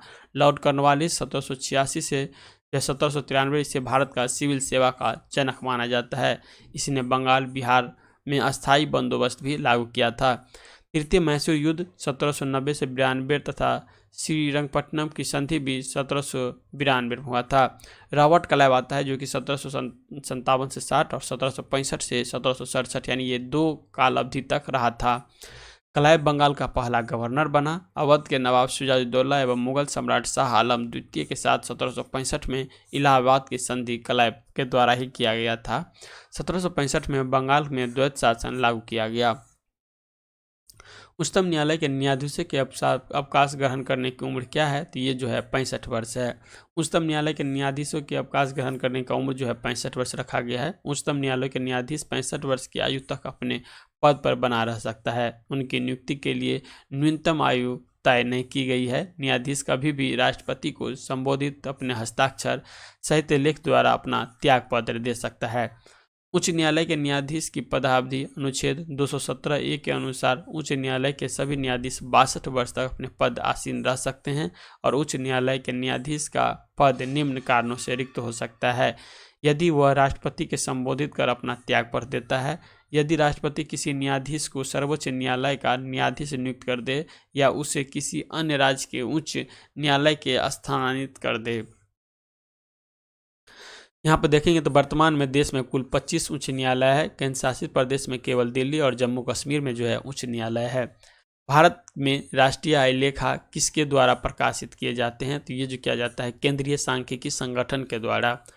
भारतीय में राष्ट्रीय आय की लेखा केंद्रीय सांख्यिकी संगठन द्वारा प्रकाशित किया जाता है। योजना आयोग 1946 में गठित केसी नियोगी समिति की संस्तुति के आधार पर भारत में योजना आयोग का गठन जो है 15 मार्च 1950 ईस्वी को एक गैर संवैधानिक तथा परामर्शदात्री निकाय के रूप में किया गया था। भारत के प्रधानमंत्री योजना आयोग के प्रधान अध्यक्ष होते हैं। इस आयोग के एक उपाध्यक्ष और 3 पूर्णकालिक तथा 3 अंशकालीन सदस्य होते हैं। इस आयोग के प्रथम तथा अंतिम उपाध्यक्ष क्रमशः गुलजारी लाल नंदा और मोंटेक सिंह अहलुवालिया है। भारतीय सांख्यिकी संस्थापना यानी ISI जो है यह कोलकाता में स्थित है। एक शोध संस्था और विश्वविद्यालय है। वित्त मंत्रालय देखेंगे तो यह भारत सरकार का एक महत्वपूर्ण मंत्रालय है। वर्तमान में निर्मला सीतारमण जो है भारत के वित्त मंत्री है। भारत में कुल सिक्के वस्त्रों का लगभग 50% उत्पादन करने वाला राज्य जो है यह आपका कर्नाटक है। कर्नाटक भारत में रेशम का सबसे बड़ा उत्पादक राज्य है। राज्य में हर साल औसतन जो है 8200 मीट्रिक टन रेशम का उत्पादन होता है, जो भारत में कुल रेशम उत्पादन का लगभग 1/3 है। जम्मू कश्मीर देखेंगे तो भारत में केसर का सबसे बड़ा उत्पादन राज्य है। असम में चाय का सबसे बड़ा उत्पादक राज्य है। पश्चिम बंगाल देखेंगे तो जूट का सबसे बड़ा उत्पादक राज्य है।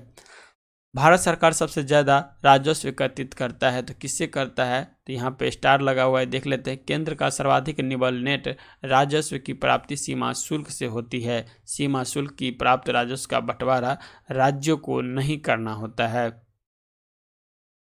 कर देखेंगे तो कर व्यक्ति द्वारा सरकार को दिए जाने वाला अनिवार्य अंशदान है, जिसे सरकार सभी के समान हितों के लिए व्यय करती है। कर 2 प्रकार के होते हैं, प्रत्यक्ष कर और एक अप्रत्यक्ष कर। वैसा कर जिन्हें वही व्यक्ति देता है जिन पर ये कर लगाए जाते हैं उसे प्रत्यक्ष कर कहते हैं। दूसरा जो होता है अप्रत्यक्ष कर, वैसा कर जिसका करापात एवं कराधान 2 अलग अलग व्यक्तियों पर पड़ता है, अप्रत्यक्ष कहलाता है। अबकारी कर या केंद्रीय उत्पादक शुल्क, यह जो है केंद्र सरकार का अप्रत्यक्ष कर है। आयकर देखेंगे तो अनुच्छेद 270 के अनुसार वो कर है जो केंद्र द्वारा लगाए और एकत्रित किए जाते हैं, परंतु जिनसे प्राप्त राजस्व संघ एवं राज्यों के बांट लिया जाता है। यह केंद्र सरकार का प्रत्यक्ष कर है। उसके बाद जो आता है संपत्ति कर, यह केंद्र सरकार का प्रत्यक्ष कर है, केंद्रीय बिक्री कराएगा। इसी तरह से जो है कर दिया गया है। यहाँ पे ये देखेंगे महत्वपूर्ण समितियाँ जो हो जाएगी, ये याद करना बहुत इंपॉर्टेंट है। राजा चेलिया समिति जो है ये आपका कर सुधार से संबंधित है। वांचुक समिति जो देखेंगे ये आपका प्रत्यक्ष कर से है। वहीं एल के झा समिति देखेंगे तो अप्रत्यक्ष कर से है। रेखा समिति देखेंगे तो अप्रत्यक्ष कर से है। पार्थ सारथी समिति देखेंगे तो कर नीति से है। वाई बी रेड्डी समिति देखेंगे तो आयकर छूटों की समीक्षा से है। भूरेला समिति देखेंगे तो मोटर वाहन करों में वृद्धि से है। वहीं केलकर समिति देखेंगे तो प्रत्यक्ष एवं परोक्ष करारोपण से है। और रंगराजन समिति देखेंगे तो पेट्रोलियम उत्पाद पर प्रशुल्क संरचना के संबंध में सिफारिश पर है। सरकार व्यय को नियंत्रित करने के लिए प्राधिकारी वित्त मंत्रालय है। नेक्स्ट आता है नाबार्ड। नाबार्ड जो है नाम जो है क्या है, तो नाबार्ड जो होगा ये एक तरह का कृषि की सहायता के लिए विशिष्ट बैंक है।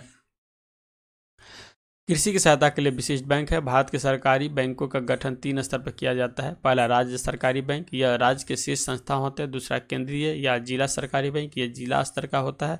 और तीसरा जो होता है वो प्राथमिक ऋण समितियाँ, यह ग्राम स्तर की होती है।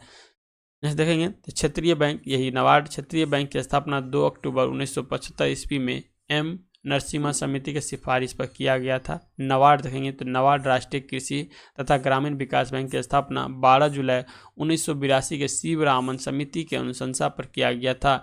यह कृषि एवं ग्रामीण विकास हेतु ऋण उपलब्ध कराने वाला शीर्ष संस्था है। मुख्यालय इसका जो है मुंबई में है। और ये 6ठी पंचवर्षीय योजना 1980 से 85 के दौरान नाबार्ड एग्जिम बैंक जो है 1982 में, 6 बैंकों का राष्ट्रीयकरण 80 में आदि की शुरुआत जो हुआ था, ये 6ठी पंचवर्षीय में हुआ था। नेक्स्ट आता है ट्राइफेड। ट्राइफेड जो है भारत सरकार 1987 ईस्वी में भारतीय जनजातीय सहकारी विपणन विकास संघ ट्राइफेड की स्थापना की थी। इसका मुख्य उद्देश्य जो था जनजातीय लोगों को स्थानीय व्यापारी को शोषण से बचाना तथा उनके लघु वन उत्पादन के लिए उपयुक्त मेहनता प्रदान करना है। नेक्स्ट देखते हैं नेफीड। राष्ट्रीय कृषि सरकारी विपणन संघ की स्थापना कृषि उत्पादों के विपणन के लिए राष्ट्रीय स्तर पर सरकारी क्षेत्र में की गई है। वहीं आता है बेरी बेरी जो रोग है खुराक के किसकी कमी की वजह से हो जाता है, तो बेरी बेरी जो होता है वो विटामिन B1 के कमी से होता है। विटामिन B1 का रासायनिक नाम जो है ये आपका थायमिन है। और विटामिन B1 के कमी से जो होता है वो आपका बेरी बेरी होता है।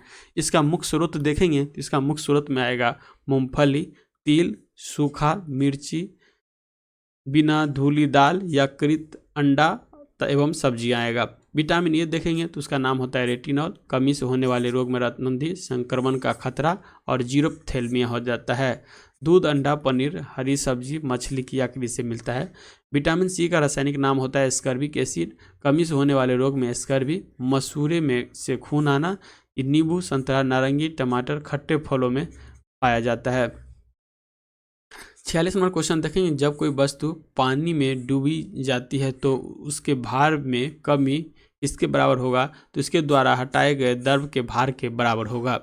नेक्स्ट देखते हैं, यही दिया है आर्किमिडीज के सिद्धांत। आर्किमिडीज के सिद्धांत के अनुसार जब किसी ठोस वस्तु को किसी द्रव में पूर्णतः या आंशिक रूप से डुबाया जाता है तो वह ऊपर की दिशा में एक बल का अनुभव कराती है जो उस वस्तु द्वारा हटाए गए द्रव के भार के बराबर होता है। अनुप्रयोग में देखेंगे तो यह सिद्धांत जलयान तथा पनडुब्बी के डिजाइन बनाने में काम आता है।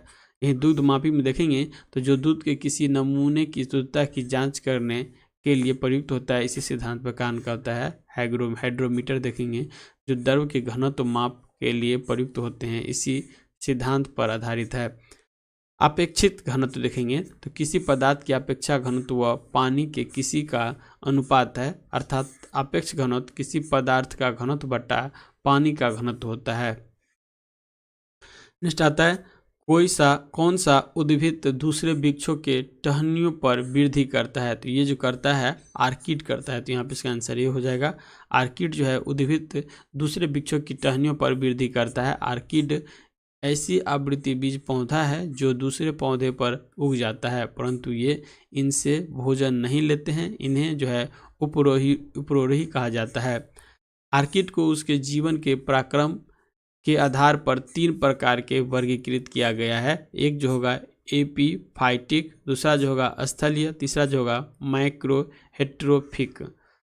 आर्किड प्रजातियों की सबसे अधिक संख्या अरुणाचल प्रदेश में है। नेक्स्ट देखेंगे तो साइकस के बीजांड एवं नरयुग्म पादप जगत में सबसे बड़े होते हैं। दूसरा देखेंगे साइकस को जीवित जीवाश्म की उपमा दी गई है। साइकस के तने में मंड निकालकर खाने वाला साबूदाना बनाया जाता है।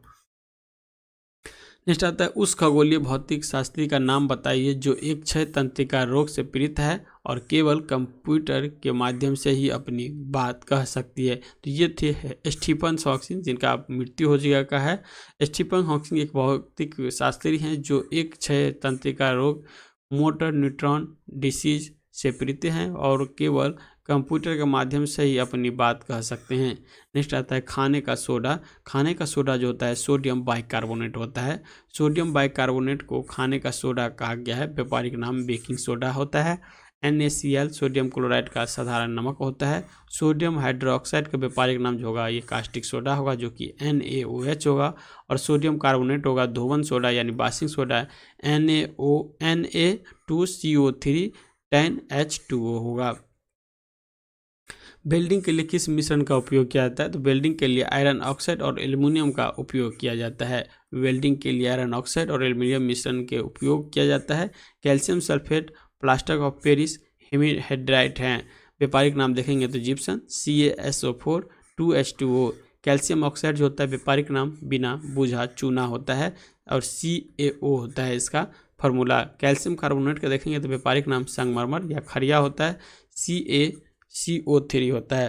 प्लास्टिक ऑफ पेरिस का जो फार्मूला होता है तो ये देखेंगे CaSO4 ½ H2O होता है। प्लास्टिक ऑफ पेरिस का सूत्र देखेंगे तो CaSO4 × ½ H2O होता है। इसे कैल्शियम सल्फेट हाइड्रेट भी कहा जाता है। इसका उपयोग जो है मूर्ति बनाने में, शाल चिकित्सक के पट्टी बांधने में, छतों एवं दीवारों की चिकना बनाने में किया जाता है। कैल्शियम कार्बोनेट का सूत्र जो होता है CaCO3 होता है। इसका उपयोग जो है चूना बनाने में, टूथपेस्ट बनाने में और सीमेंट बनाने में होता है। कैल्शियम ऑक्साइड का सूत्र CaO होता है। इसे आमतौर पर बिना बूझा चूना या जले हुए चूने के रूप में जाने जाते हैं। कैल्शियम सल्फेट या जिप्सम CaSO4 × 2H2O का उपयोग प्लास्टिक ऑफ पेरिस बनाने में, सीमेंट उद्योग में, अमोनिया सल्फेट में, स्वाद के रूप में आदि में किया जाता है। अम्लीय भूमि को क्षारीय बनाने के लिए जिप्सम का प्रयोग किया जाता है। 52वां क्वेश्चन देखते हैं। परमाणु के नाभिक में होते हैं तो परमाणु के नाभिक में जो होगा प्रोटॉन और न्यूट्रॉन होगा, जबकि इलेक्ट्रॉन जो होता है ये इसके चारों ओर जो है चक्कर लगाते रहता है। परमाणु के नाभिक में प्रोटॉन और न्यूट्रॉन होते हैं। नाभिक में उपस्थित मूल कण प्रोटॉन और न्यूट्रॉन को न्यूक्लियस कहते हैं। अब देखिए इलेक्ट्रॉन यहाँ दिया हुआ है, जो प्रोटॉन और न्यूट्रॉन जो है इसके नाभिक में है और इलेक्ट्रॉन जो है इसके चारों ओर जो है चक्कर लगा रहा है। ठीक है, इलेक्ट्रॉन्स के बारे में पढ़ेंगे। इलेक्ट्रॉन के खोज जो है कैथोड किरण नलिकाओं के प्रयोग द्वारा सर जो है J.J. थॉमसन के द्वारा किया गया था। कैथोड किरणों नलिका में यह स्पष्ट हुआ है कि कुछ कण ऋणात्मक आवेशित कैथोड के धनावेशित एनोड की ओर चलने, इन्हीं कणों को इलेक्ट्रॉन के नाम दिया गया है। इलेक्ट्रॉन का जो आवेश होता है ये होता है -6022 × 10⁻⁻⁰ और उसका द्रव्यमान जो होता है 9.1094 × 10⁻31 kg। प्रोटॉन की खोज जो है कसेरे रदरफोर्ड को वास्तव में इलेक्ट्रॉन के खोज के बाद गोइंस्टीन के यह सुझाया कि यदि परमाणु वैध उदासीन है तो इनके इलेक्ट्रॉन के ही बराबर आवेश वाला एक अन्य धनावेशित कण उपस्थित होना चाहिए। प्रोटॉन के देखेंगे तो आवेश जो होता है प्लस जो होता है 1.6022 × 10⁻⁻19। वहीं देखेंगे तो प्रोटॉन आवेश का जो मापक होता है याद रखें कूलम होता है। प्रोटॉन का द्रव्यमान जो होता है 1.67 × 10⁻⁻27 kg होता है। इसके बाद जो आता है न्यूट्रॉन आता है। न्यूट्रॉन की खोज चैडविक ने 1932 में बेरिलियम धातु पर अल्फा कणों का बौछार कराकर किया था। न्यूट्रॉन एक वैद्युत उदासीन कण होते हैं। न्यूट्रॉन द्वारा प्रोटॉन के द्रव्यमान का लगभग बराबर ही होता है। 53वां क्वेश्चन देखते हैं। आंख के किस भाग वस्तु का जो है प्रतिबिंब बनता है, तो ये आपको रेटिना पर वस्तु का प्रतिबिंब बनता है। रेटिना देखेंगे तो रक्त पटल के नीचे आंख के सबसे भीतर एवं पारदर्शी झिल्ली होती है, उसे रेटिना या दृष्टि पटल कहते हैं। यह आकाश सिराओं की एक फिल्म होती है। ये सिराएं वस्तुओं के प्रतिबिंबों के रूप, रंग और आकार का ज्ञान मस्तिष्क तक पहुंचाती है। रेटिना पर वस्तु का प्रतिबिंब उल्टा और वास्तविक बनता है। कॉर्निया देखेंगे तो कॉर्निया हम आंख बाहर से एक कठोर व अपारदर्शी श्वेत झिल्ली से ढकी रहती है, जिसे जो है दृढ़ पटल कहते हैं। दृढ़ पटल के सामने वाला भाग कुछ उबड़ा हुआ रहता है, जिन्हें कॉर्निया कहते हैं। नेत्रदान में कॉर्निया ही दान में दिया जाता है। आइरिस देखेंगे तो कॉर्निया के पीछे एक रंगीन अपारदर्शी झिल्ली पदार्थ होते हैं, जिसे हम आइरिस कहते हैं। आंख के रंग का मतलब आइरिस के रंग से है होता है। आइरिस का कार्य आंख में जाने वाले प्रकाश को नियंत्रित करना होता है। पुतली के पीछे जो है नेत्र लेंस या उत्तल होता है। नेक्स्ट आता है सोडियम क्लोराइड में उपस्थित कौन सी अशुद्ध नमी सोखती है, तो ये जो सोखती है मैग्नीशियम क्लोराइड सोखती है। सोडियम क्लोराइड में उपस्थित मैग्नीशियम क्लोराइड अशुद्धता नमी सोख लेती है। सोडियम के बारे में देखेंगे तो यह एक क्षार धातु होती है। यह अत्यंत अभिक्रियाशील सफ़ेद या मुलायम धातु है, जो प्राकृतिक में स्वतंत्र अवस्था में नहीं पाई जाती है। यौगिकों के रूप में मुख्य sodium chloride, sodium carbonate, sodium nitrate, sodium sulphate आदि के रूप में पाया जाता है। मैग्नीशियम देखेंगे तो इसका परमाणु क्रमांक जो होता है ये 12 होता है। यह मुक्त या मैग्नीशियम सल्फेट व मैग्नीशियम क्लोराइड के यौगिक के रूप में पाए जाते हैं। मैग्नीशियम क्लोराइड हेक्साहेड्रेट MgCa6H2O भी सोडियम क्लोराइड की तरह मुक्त या समुद्र जल में पाया जाता है। 55 नंबर क्वेश्चन देखेंगे फास्फोरस का कौन सा अयस्क नहीं है, तो ये इसमें से जो ग्रेनाइट है ये इसका अयस्क नहीं है, क्योंकि ग्रेनाइट फास्फोरस का अयस्क नहीं है। फास्फोरस के सबसे अधिक मात्रा एपेटाइट में पाए जाते हैं। इसके साधारणतः सदस्य देखेंगे तो फ्लोरोएपेटाइट, क्लोरोएपेटाइट, फास्फोराइट होता है। फास्फोरस को हड्डी की राख या फास्फोरस से प्राप्त किया जा सकता है। फास्फोरस के अप्रूप में देखेंगे तो लाल फास्फोरस, श्वेत फास्फोरस और कार्बनिक फास्फोरस। लाल फास्फोरस का यूज करते हैं दिया सलाई में, श्वेत फास्फोरस का यूज करते हैं चूहा मारने में, और सफ़ेद फास्फोरस का कार्बेट फास्फोरस का यूज करते हैं पीरक नाशी के रूप में। तांबा का जो अयस्क देखेंगे तो तांबा का अयस्क में निम्नलिखित हैं। कॉपर ग्लांस हो जाएगा, कॉपर पायराइट हो जाएगा, क्यूपराइट हो जाएगा और मेलेकाइट हो जाएगा। लोहा में आता है हेमेटाइट, मैग्नेटाइट और सीडेराइट हो जाएगा। एल्युमिनियम में देखेंगे तो बॉक्साइट हो जाएगा, कोरंडम हो जाएगा और कोरियोलाइट हो जाएगा। नेक्स्ट आता है 56 नंबर क्वेश्चन देखेंगे तो 72 किलोमीटर आवर की वेग का अर्थ होता है, तो इसको जो हम 5 बाय से मल्टी करेंगे तो ये हो जाएगा 20 मीटर प्रति सेकंड हो जाएगा। कौन सी भौतिक मात्रा जड़त्व मापता है, तो ये मापता है द्रव्यमान। इसका डिस्कशन में देखेंगे तो डिस्कशन में कह रहा है किसी वस्तु के जड़त्व के जो है उसके द्रव्यमान के द्वारा मापा जाता है। जड़त्व आघूर्ण का ऐसा मात्रक किलोग्राम मीटर स्क्वायर होता है। ए देखेंगे तो mr² हो जाएगा। द्रव्यमान का ऐसा मात्रक किलोग्राम होता है। आयतन का ऐसा मात्रक जो होता है ये घन मीटर होता है। गतिज ऊर्जा का समीकरण कौन सा होता है, तो गतिज ऊर्जा का समीकरण होगा E के बराबर 1 mv² हो जाएगा, 1/2 mv² हो जाएगा। किसी वस्तु के उसकी गति के कारण कार्य करने की जो क्षमता आ जाता है उसे उस वस्तु की गतिज ऊर्जा कहते हैं। यदि m द्रव्यमान का कोई वस्तु भी वेग से चल रही हो तो गतिज ऊर्जा काइनेटिक एनर्जी बराबर जो होगा 1/2 mv² हो जाएगा। स्थित ऊर्जा देखेंगे जब किसी वस्तु विशेष अवस्था या स्थिति के कारण कार्य करने की क्षमता आ जाती है तो उसे स्थिति ऊर्जा कहते हैं। जैसे बांध में एकत्रित पानी संचित ऊर्जा, तनी हुई जो होता है तनी या दबी हुई स्प्रिंग में संचित ऊर्जा, घड़ी के चाबी में संचित ऊर्जा, ऊंचाई पर रखे पत्थर की संचित ऊर्जा इत्यादि। गुरुत्वीय बल के विरुद्ध में संचित स्थितिज ऊर्जा व्यंजक देखेंगे तो पोटेंशियल एनर्जी बराबर होता है mgh, जहां m जो होगा द्रव्यमान होगा, g गुरुत्व हो जाएगा और जो है h होगा ये आपका हाइट हो जाएगा। नेक्स्ट देखते हैं कौन सा अंग पाचित भोजन में विषैले पदार्थ का अवशोषण करता है, तो ये आपको लीवर के द्वारा किया जाता है। हानिकारक बैक्टीरिया द्वारा उत्पन्न हानिकारक विषाक्त पदार्थ और विषाक्त पदार्थों के परिवर्तन कर दिए जाते हैं। आमाशय में ऑक्सीन्स कोशिकाओं से हाइड्रोक्लोरिक अम्ल निकलता है जो भोजन के साथ आए हुए जीवाणु को नष्ट कर देता है तथा एंजाइम की क्रिया को तीव्र कर देता है। हाइड्रोकार्बनिक अम्ल भोजन के माध्यम के अम्लीय बना देता है जिससे लार की टाइलिंग की क्रिया समाप्त हो जाती है।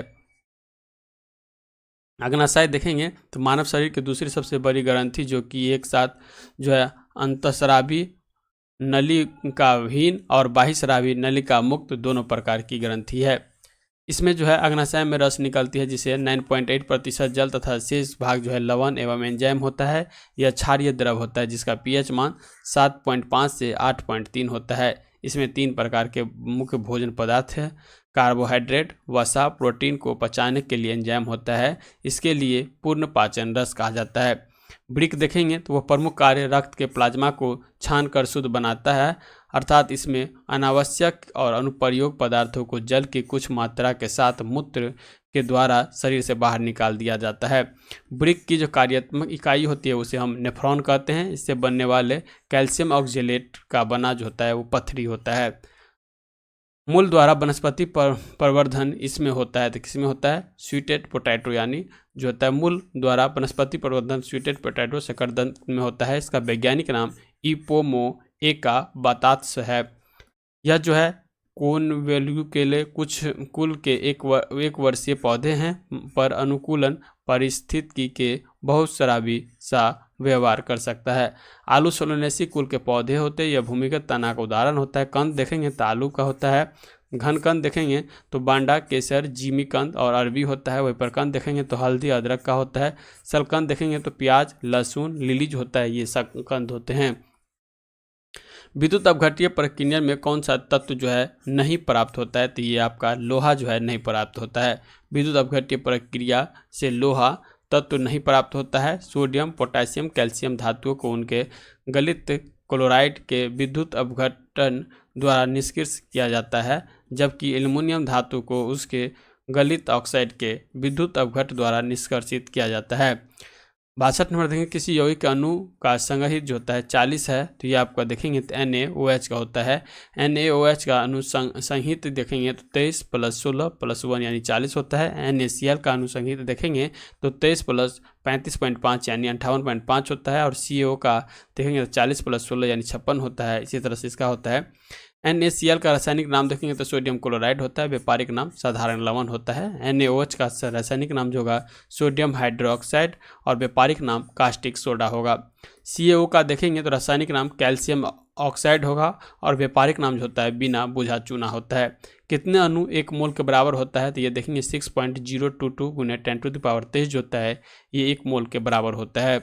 मोल धारक देखेंगे तो 1 मोल किसी भी निश्चित सूत्र वाले पदार्थ की वह राशि है जिसके इस पदार्थ के इकाई सूत्र संख्या उतनी ही जितनी कि शुद्ध कार्बन 12 आइसोटोप के ठीक 12 ग्राम परमाणुओं की संख्या होती है।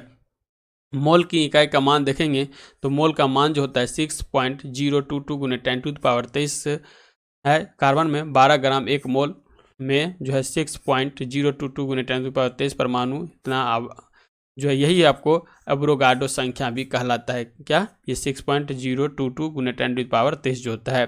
मोल संख्या एवं द्रव्यमान दोनों का प्रतीक सन 1967 में मोल को इकाई के रूप में स्वीकार किया गया था। पेसमेकर संबंधित है तो पेसमेकर होता है हृदय से संबंधित। पेसमेकर हृदय से संबंधित है। हृदय देखेंगे यह हृदय आवरण नामक थैली में सुरक्षित रहता। इसका इंग्लिश वर्ड याद रखिएगा, पेरिकार्डियम होता है। ठीक है, हृदय आवरण को पेरिकार्डियम कहा जाता है। इसका भार जो है 300 ग्राम का लगभग होता है। यह शरीर का सबसे व्यस्त अंग माना जाता है। हृदय मांसपेशियां में रक्त पहुंचाने वाली वाहिनी को कोरोनी धमनी कहते हैं। इसी में किसी प्रकार के रुकावट होने से हृदयघात या हार्ट अटैक आ जाता है। सामान्य मनुष्य का रक्तचाप देखेंगे तो आपका 120 से 80 mm जो होता है।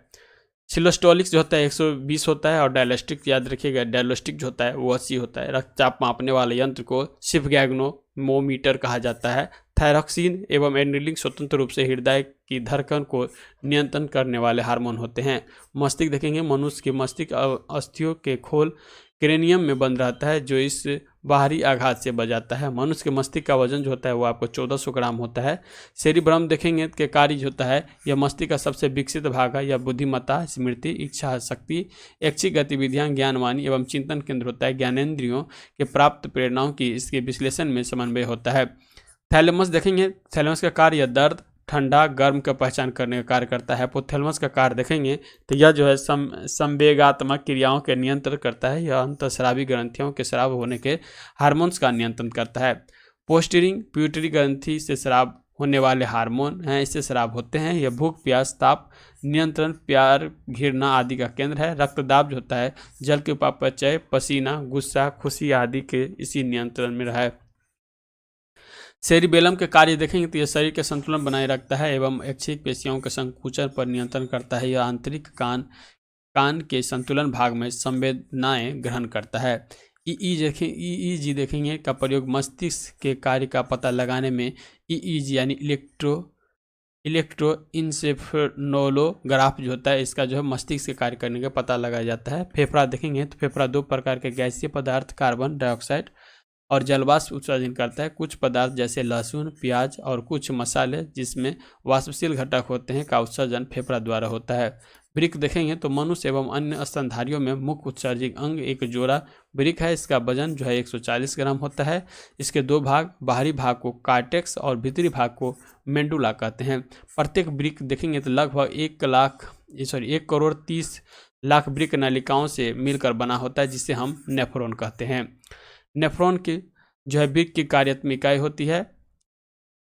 प्रत्येक नेफ्रॉन में एक छोटी छोटी प्यूलीनुमा रचना होती है, इसे बोमेट संपुट कहते हैं।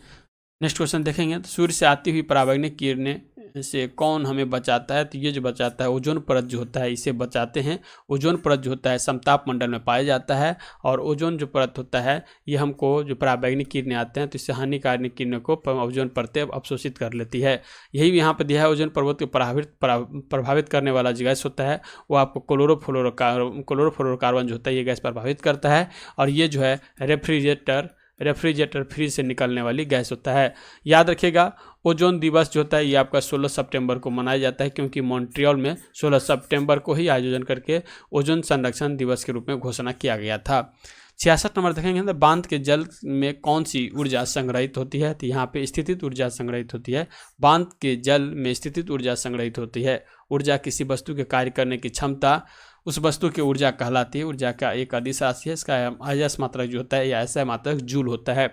कार्य द्वारा प्राप्त ऊर्जा यांत्रिक ऊर्जा कहलाती है। 2 प्रकार की होती है, गतिज ऊर्जा और स्थितिज ऊर्जा।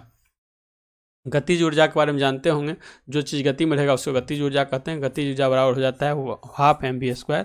वहीं स्थितिज ऊर्जा बराबर हो जाता है mgh हो जाता है। देखिए इसमें डिस्कशन बहुत लंबा दिया है। यदि एक एक को पढ़ेंगे तो वीडियो जो है 3 से 5 घंटा का बन जाएगा, तो हम शॉर्ट में इसको निकालना चाहते हैं और जो इम्पोर्टेंट फैक्ट होता है उसको ही हम यहाँ पे आपको डिस्कशन कर देंगे। उसमें द्विनिषेचन के पश्चात गुणसूत्र की संख्या कितनी होती है? तो ये आपका त्रिगुणित हो जाती है, यानी आप इसका सी आंसर हो जाएगा। पुष्प के द्विनिषेचन के पश्चात गुणसूत्रों की संख्या त्रिगुणित हो जाती है। एंजियोस्पर्म में भ्रूण को पोषण को प्रदान करने वाली रचना भ्रूण पोषण त्रिगुणित होती है क्योंकि ये जो है 3x भ्रूण पोषण केंद्र से बनता है। जिम्नोस्पर्म में मादा युग्म भित्ति भ्रूण पोषण के समान व्यवहार करता है, अतः इसे अगुणिक का होता है। नेक्स्ट देखते हैं जीवित कोशिकाओं की प्रक्रिया नियंत्रित करती है। तो ये जो करता है न्यूक्लियस के द्वारा जो इसका नियंत्रण होता है। जीवित कोशिकाओं की प्रक्रिया नियंत्रण न्यूक्लियस केंद्रक के द्वारा होता है। न्यूक्लियस एक ठोस गोलाकार आकार की संरचना है जो नाभि के अंदर पाई जाती है। ये राइसोसोम, आरएनए और प्रोटीन से बना होता है। कोशिका जीवन की सबसे छोटी कार्यात्मक इकाई को सनातन इकाई कोशिका कहते हैं, जो एंटोबॉन ल्यूवेनहॉक के पहली बार कोशिकाओं को देखकर इसका वर्णन किया था। कोशिका का अध्ययन को साइटोलॉजी कहते हैं। कोशिकाओं शब्द का सर्वप्रथम प्रयोग अंग्रेजी वैज्ञानिक रॉबर्ट हुक ने 1665 में किया था। सबसे छोटी कोशिकाओं जीवाणु माइकोप्लाज्मा गैलीसेप्टिकम की है। सबसे लंबी कोशिका तंत्रिका तंत्र की कोशिका है। सबसे बड़ी कोशिका शुतुरमुर्ग के अंडे की है। कोशिका सिद्धांत का प्रतिपादन 1838-39 में मैथियस स्लाइडेन और थियोडर स्वान ने किया था। यद्यपि इसका सिद्धांत यह बताने में असफल रहा कि नई कोशिकाओं का निर्माण कैसे होता है। पहली बार रॉडोल्फ विंचो 1875 में स्पष्ट किया कि कोशिका विभाजन होती है और नई कोशिकाओं का निर्माण पूर्व स्थित कोशिकाओं के विभाजन से होती है। कोशिका सिद्धांत के मुख्य बातें इस प्रकार थे। सभी जीव कोशिकाओं के कोशिका उत्पादन से बने होते हैं। सभी कोशिकाओं पूर्व स्थिति कोशिकाओं के निर्मित होती है। कोशिका का निर्माण जिस क्रिया से होती है उसे केंद्रक मुख्य अभिकर्ता होता है। नेक्स्ट आता है विभवांतर का माप जाता है। विभवांतर किससे नापते हैं? तो वोल्टमीटर से नापते हैं। अमीटर से आपका विद्युत की धारा मापते हैं। गैल्वेनोमीटर से उपयोग के विद्युत पथ में धारा की दिशा को मापा जाता है। नेक्स्ट देखते हैं कौन सा उपकरण विद्युत ऊर्जा को यांत्रिक ऊर्जा में बदलता है। तो ये देखेंगे विद्युत मोटर जो होता है विद्युत ऊर्जा को यांत्रिक ऊर्जा में बदल देता है। इस जीव में जो है कसाब पाया जाता है। तो ये जो पाया जाता है आपको युगलिना में, युगलिना एक कसाब, युगलिना में कसाब पाया जाता है। युगलिना यह तालाब के स्वच्छ जल में पाए जाते हैं। युगलिना युक्त तालाब में जल के ऊपर हरे रंग के परत बन जाती है क्योंकि इन जंतुओं के शरीर पर पर्णहरिता पाई जाती है। रसोई गैस से मुक्त बने होते हैं। तो रसोई गैस किसका बना होता है? तो मीथेन का होता है रसोई गैस। ठीक है, रसोई गैस से मुक्त मीथेन के होते हैं। पेट्रोलियम कुएं से निकलने वाले प्राकृतिक गैस में 95% हाइड्रोकार्बन होता है जिसमें 80% मीथेन रहता है। घरों में प्रयुक्त होने वाले द्रवित पेट्रोलियम गैस में ब्यूटेन और प्रोपेन मिश्रण होता है जिसे उच्च दाब द्रवित सिलेंडर से भरा जाता है। एलपीजी को सल्फर यौगिक मिथाइल मार्केप्टन को मिला देते हैं ताकि रिसाव से गंध के पहचान लगाया जा सकता है। फलों को कृत्रिम रूप से पकाने के लिए एसिटिलीन गैस का प्रयोग किया जाता है। और यदि कृत्रिम रूप दिया है और प्राकृतिक रूप आ जाए प्राकृतिक रूप से तो एथिलीन हो जाएगा। इसे याद रखेगा, एथिलीन हो जाएगा। गोबर गैस से मुक्त मीथेन पाया जाता है। मीथेन का मार्क्स गैस भी कहते हैं। रक्त का कौन सा घटक जो है शरीर के अंगों को ऑक्सीजन पहुंचाता है? तो ये जो आपका आरबीसी होता है ये पहुंचाता है।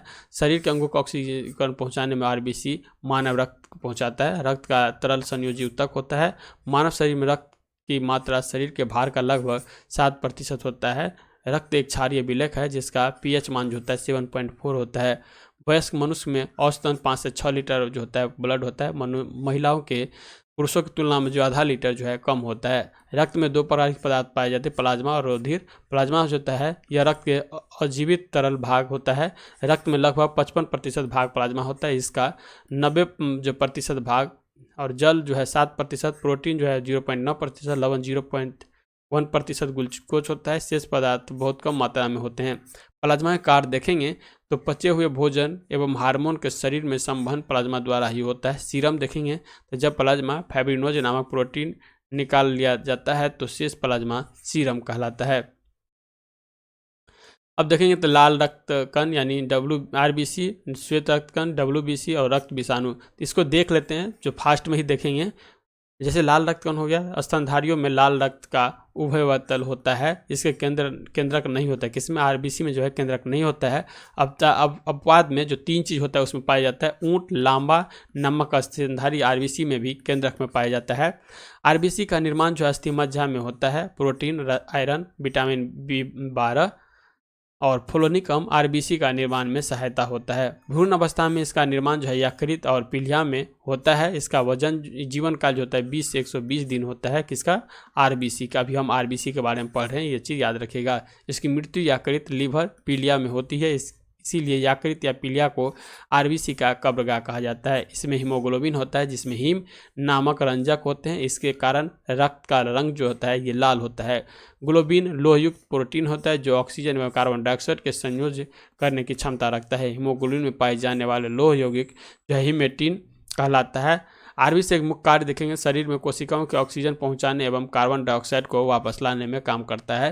हीमोग्लोबिन की मात्रा कम होने से रक्तहीनता रोग हो जाता है।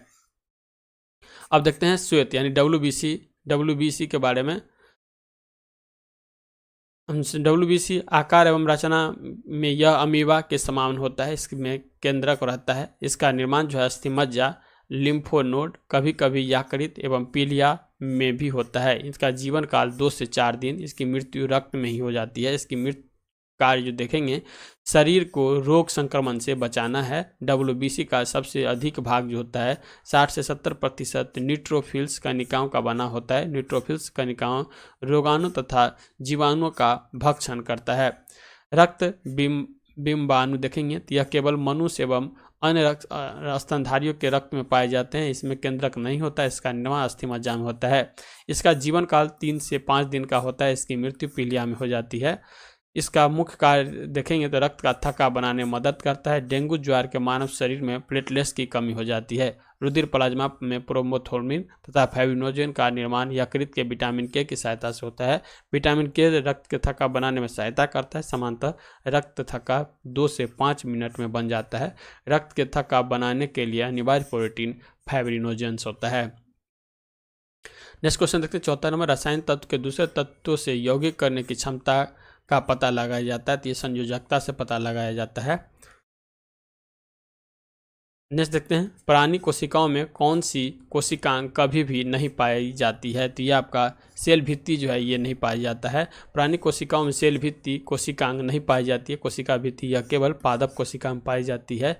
यह अजीवित पदार्थों के बनी दृढ़ और रक्षात्मक परत होती है जो कोशिकाओं के एक निश्चित आकार प्रदान करती है। कोशिका भित्ति मूलतः सेलुलोज की बनी होती है, लेकिन कवक में पूछेगा, कवक में कोशिका भित्ति कवक में किसका बना होता है? तो काइटिन का बना होता है। काइटिन का बना होता है कवक का कोशिका भित्ति। प्रमुख कार्य देखेंगे, कोशिकाओं को निश्चित आकार प्रदान करना होता है, कोशिकाओं का सुरक्षा प्रदान करना होता है। माइटोकॉन्ड्रिया के बारे में देखेंगे तो माइटोकॉन्ड्रिया की खोज सर्वप्रथम अल्टमैन ने 1890 में किया था। कार्ल बेल्टा ने इसे जो है 1898 ईस्वी में माइटोकॉन्ड्रिया नाम दिया था। इसकी चौड़ाई 0.2 है और 2 से लंबाई देखेंगे इतना होता है। यह दोहरी झिल्ली की रचना है जिसमें भीतर झिल्ली में अंगुलियों जैसी उभार होता है जिसे क्रिस्टी कहते हैं। माइटोकॉन्ड्रिया के में द्रव पाया जाता है जिसे मैट्रिक्स कहते हैं। प्रमुख कार्य देखेंगे तो यह कोशिकाओं शोषण में सहायता होती है। माइटोकॉन्ड्रिया के कोशिकाओं शोषण के समय एटीपी का निर्माण होता है। यह एटीपी संग्रहित रहता है जो आवश्यकता पड़ने पर उपयोग में लाया जाता है। इसके लिए ऊर्जा का शक्तिगिरी या powerhouse of the cell या ऊर्जा का भंडार गिरी यानी स्टोर हाउस ऑफ एनर्जी कहते हैं। गोल्जी का देखेंगे इसकी खोज जो है कैमिलो गोल्जी ने 1898 ईस्वी में किया था। यह विभिन्न आकार के चपटी और मुड़ी हुई शैलियों का एक समूह है। कार्य देखेंगे तो प्रोटीन को स्राव में सहायता करता है, लाइसोसोम के निर्माण में सहायता करता है, कार्बोहाइड्रेट संश्लेषण गोल्जिकाय द्वारा ही होता है, एक्रोसोम के निर्माण में सहायता करता है। गोल्जिकाय के स्रावित कणिकाएं रिक्तियां एवं प्रवेश करती है तथा इनकी झिल्ली कोशिकाओं झिल्ली के भीतर झिल्ली में संगालिक हो जाती है। फिर एक्सोसाइटोसिस द्वारा स्रावित पदार्थ बाहर की ओर मुक्त हो जाता है, इसीलिए गोल्जिकाय की कोशिकाओं के यातायात प्रबंधन भी कहा जाता है। इसके बाद जाता है सेंट्रोसोम और इसी के हिंदी में तारकाय कहते हैं। इसकी खोज 1888 में टी बोबेरी ने की थी। यह केवल जंतु कोशिका में पाया जाता है। इसके अंदर 1 या 2 कण जैसे रचनाएं होती हैं जिन्हें सेंट्रियोल कहते हैं। यह कोशिकाओं विभाजन का धुरी तंतु निर्माण है। मानव के जो है कायिक कोशिकाएं का गुणसूत्र होती है तो ये आपका 46 होता है। मानव का देखेंगे तो कायिक कोशिकाओं का कुल 46 गुणसूत्र होता है। उसमें 44 जो होता है कायिका गुणसूत्र और 2 जो गुणसूत्र होता है वो लिंग गुणसूत्र होता है। इसमें एक नर और दूसरा मादा हो जाता है। नर में XY दोनों होगा जबकि मादा में सिर्फ XX हो जाता है। एस्केरिस का देखेंगे तो गुणसूत्र 2 होता है। मच्छर का गुणसूत्र 6 होता है। घरेलू मक्खी का 12 होता है। मटर का 14 होता है। प्याज का 16 होता है। मक्का का देखेंगे तो 20 होता है। टमाटर का 24 होता है। मेढक का 26 होता है। नींबू का देखेंगे तो 18 या 36 होता है। बिल्ली का 38 होता है। चूहा का 40, चूहा ये मौस है और ये रैट है तो ये 42। गेहूं का देखेंगे तो 42, खरगोश का 44, मनुष्य का जो होता है 46, चिंपैंजी का 48, आलू का भी 48 होता है, तंबाकू का 48, 64, घोड़ा का, कुत्ता का 78, कबूतर का जो होता है 80 और टेरिडोफाइट्स जो होता है उसका जो क्रोमोसोम होता है या उसका जो होता है 1300 से 1600 होता है। 77 नंबर क्वेश्चन देखेंगे, जल जिसमें कैल्शियम अथवा मैग्नीशियम के घुलनशील लवण होते हैं वो कहलाते हैं। तो ये कठोर जल कहलाता है। जल की जिसमें कैल्शियम और मैग्नीशियम के घुलनशील लवण होते हैं उसे कठोर जल कहते हैं। मृदु जल देखेंगे तो वह जल जो साबुन के साथ आसानी से झाग देता है उसे मृदु जल कहते हैं। कठोर जल देखेंगे तो वह जल जिसमें साबुन पर्याप्त मात्रा में झाग नहीं देता है उसे कठोर जल कहते हैं। इसके कारण देखेंगे इसमें मैग्नीशियम, कैल्शियम, बाइकार्बोनेट, क्लोराइड और सल्फेट लवणों का घुला होना होता है। जल की कठोरता 2 प्रकार की होती है, एक अस्थायी कठोरता और एक दूसरा जो होता है अस्थायी कठोरता।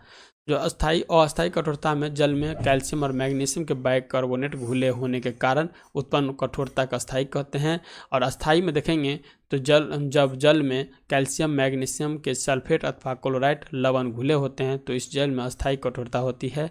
यह कठोरता मात्र उबालने से दूर नहीं होती है। अस्थायी कठोरता को दूर करने के लिए जल में सोडियम कार्बोनेट मिलाकर गर्म करना पड़ता है।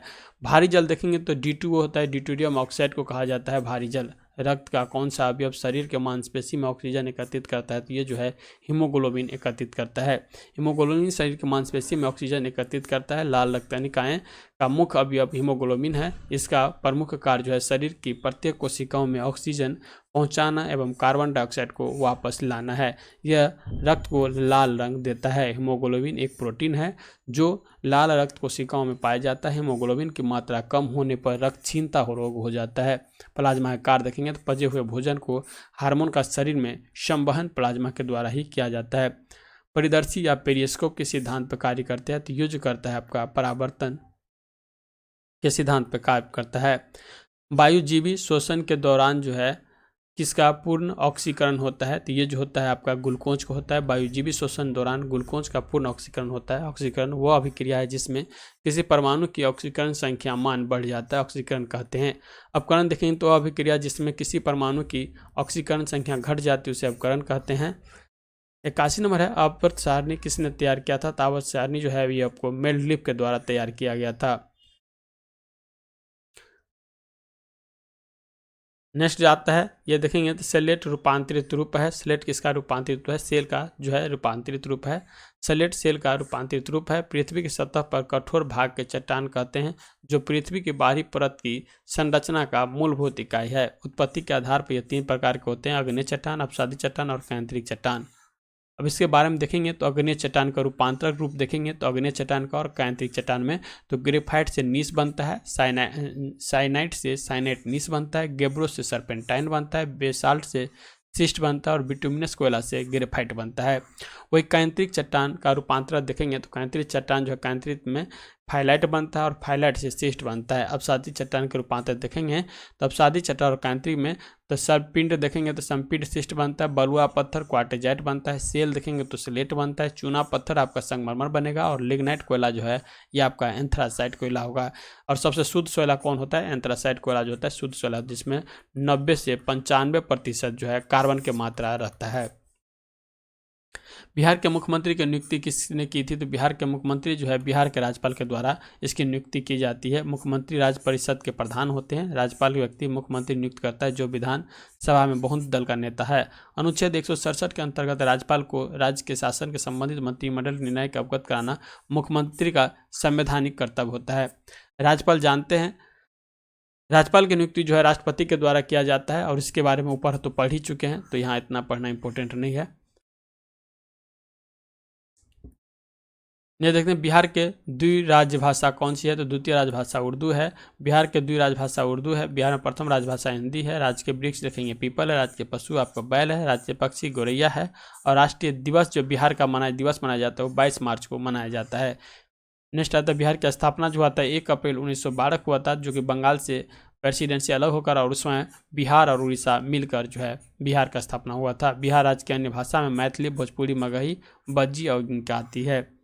बिहार के उप मुख्यमंत्री अभी कौन है? तो अभी तो तेजस्वी यादव है। तो यहाँ पे इसका आंसर जो है सी हो जाएगा। और उस समय में सुशील कुमार मोदी था।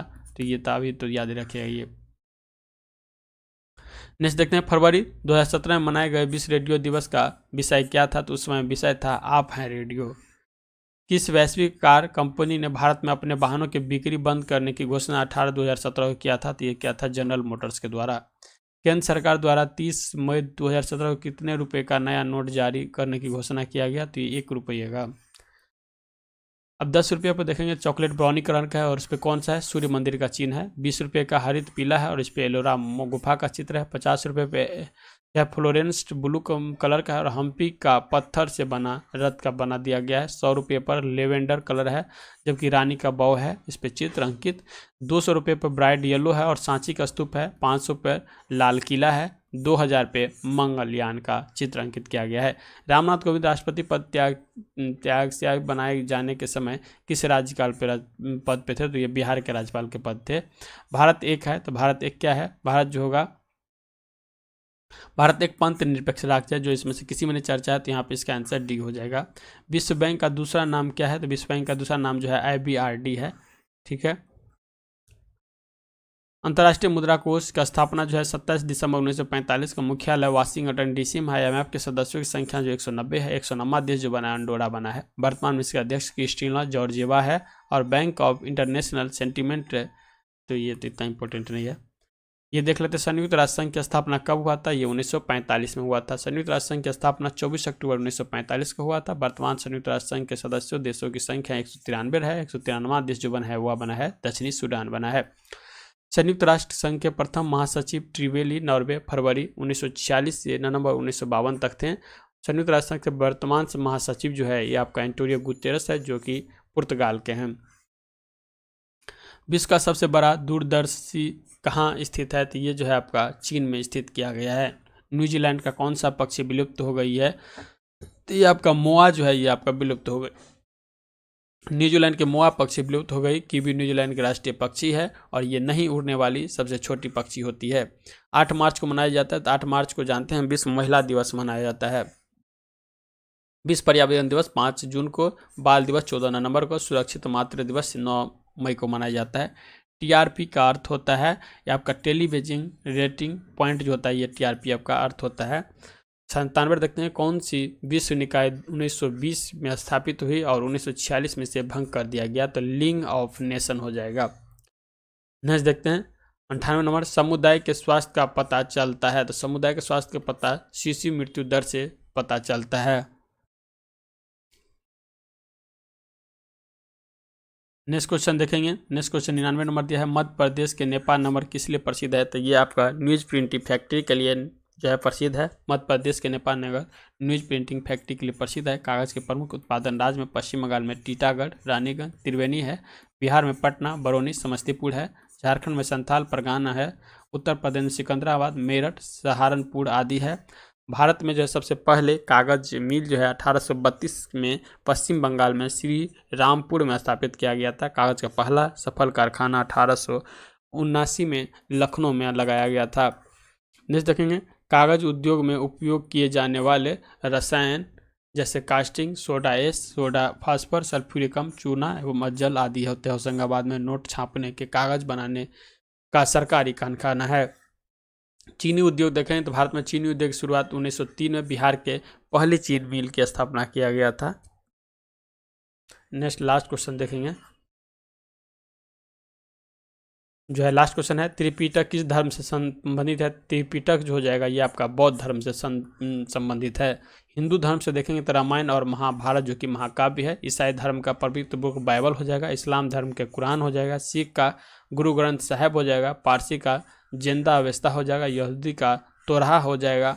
वहीं जैन धर्म का देखेंगे तो कल्पसूत्र एवं भगवती सूत्र हो जाएगा और बौद्ध धर्म का हो जाएगा त्रिपिटक। तो इस तरह से 100 क्वेश्चन का जो है डिस्कशन कंप्लीट किए हैं। देखिए कुछ इंपॉर्टेंट जो फैक्ट है ना वही जो है इसमें कवर करते हैं, क्योंकि वीडियो यदि लाइन बाय लाइन यदि पढ़ेंगे तो वीडियो जो है बहुत लंबा हो जाएगा और आपको देखने में ये बोरिंग लगेगा। इसीलिए जो वीडियो है सो हम 2 घंटा के अंदर ही रखना चाहते हैं। तो मिलते हैं नेक्स्ट सेट में, तब तक के लिए जय हिंद, जय भारत।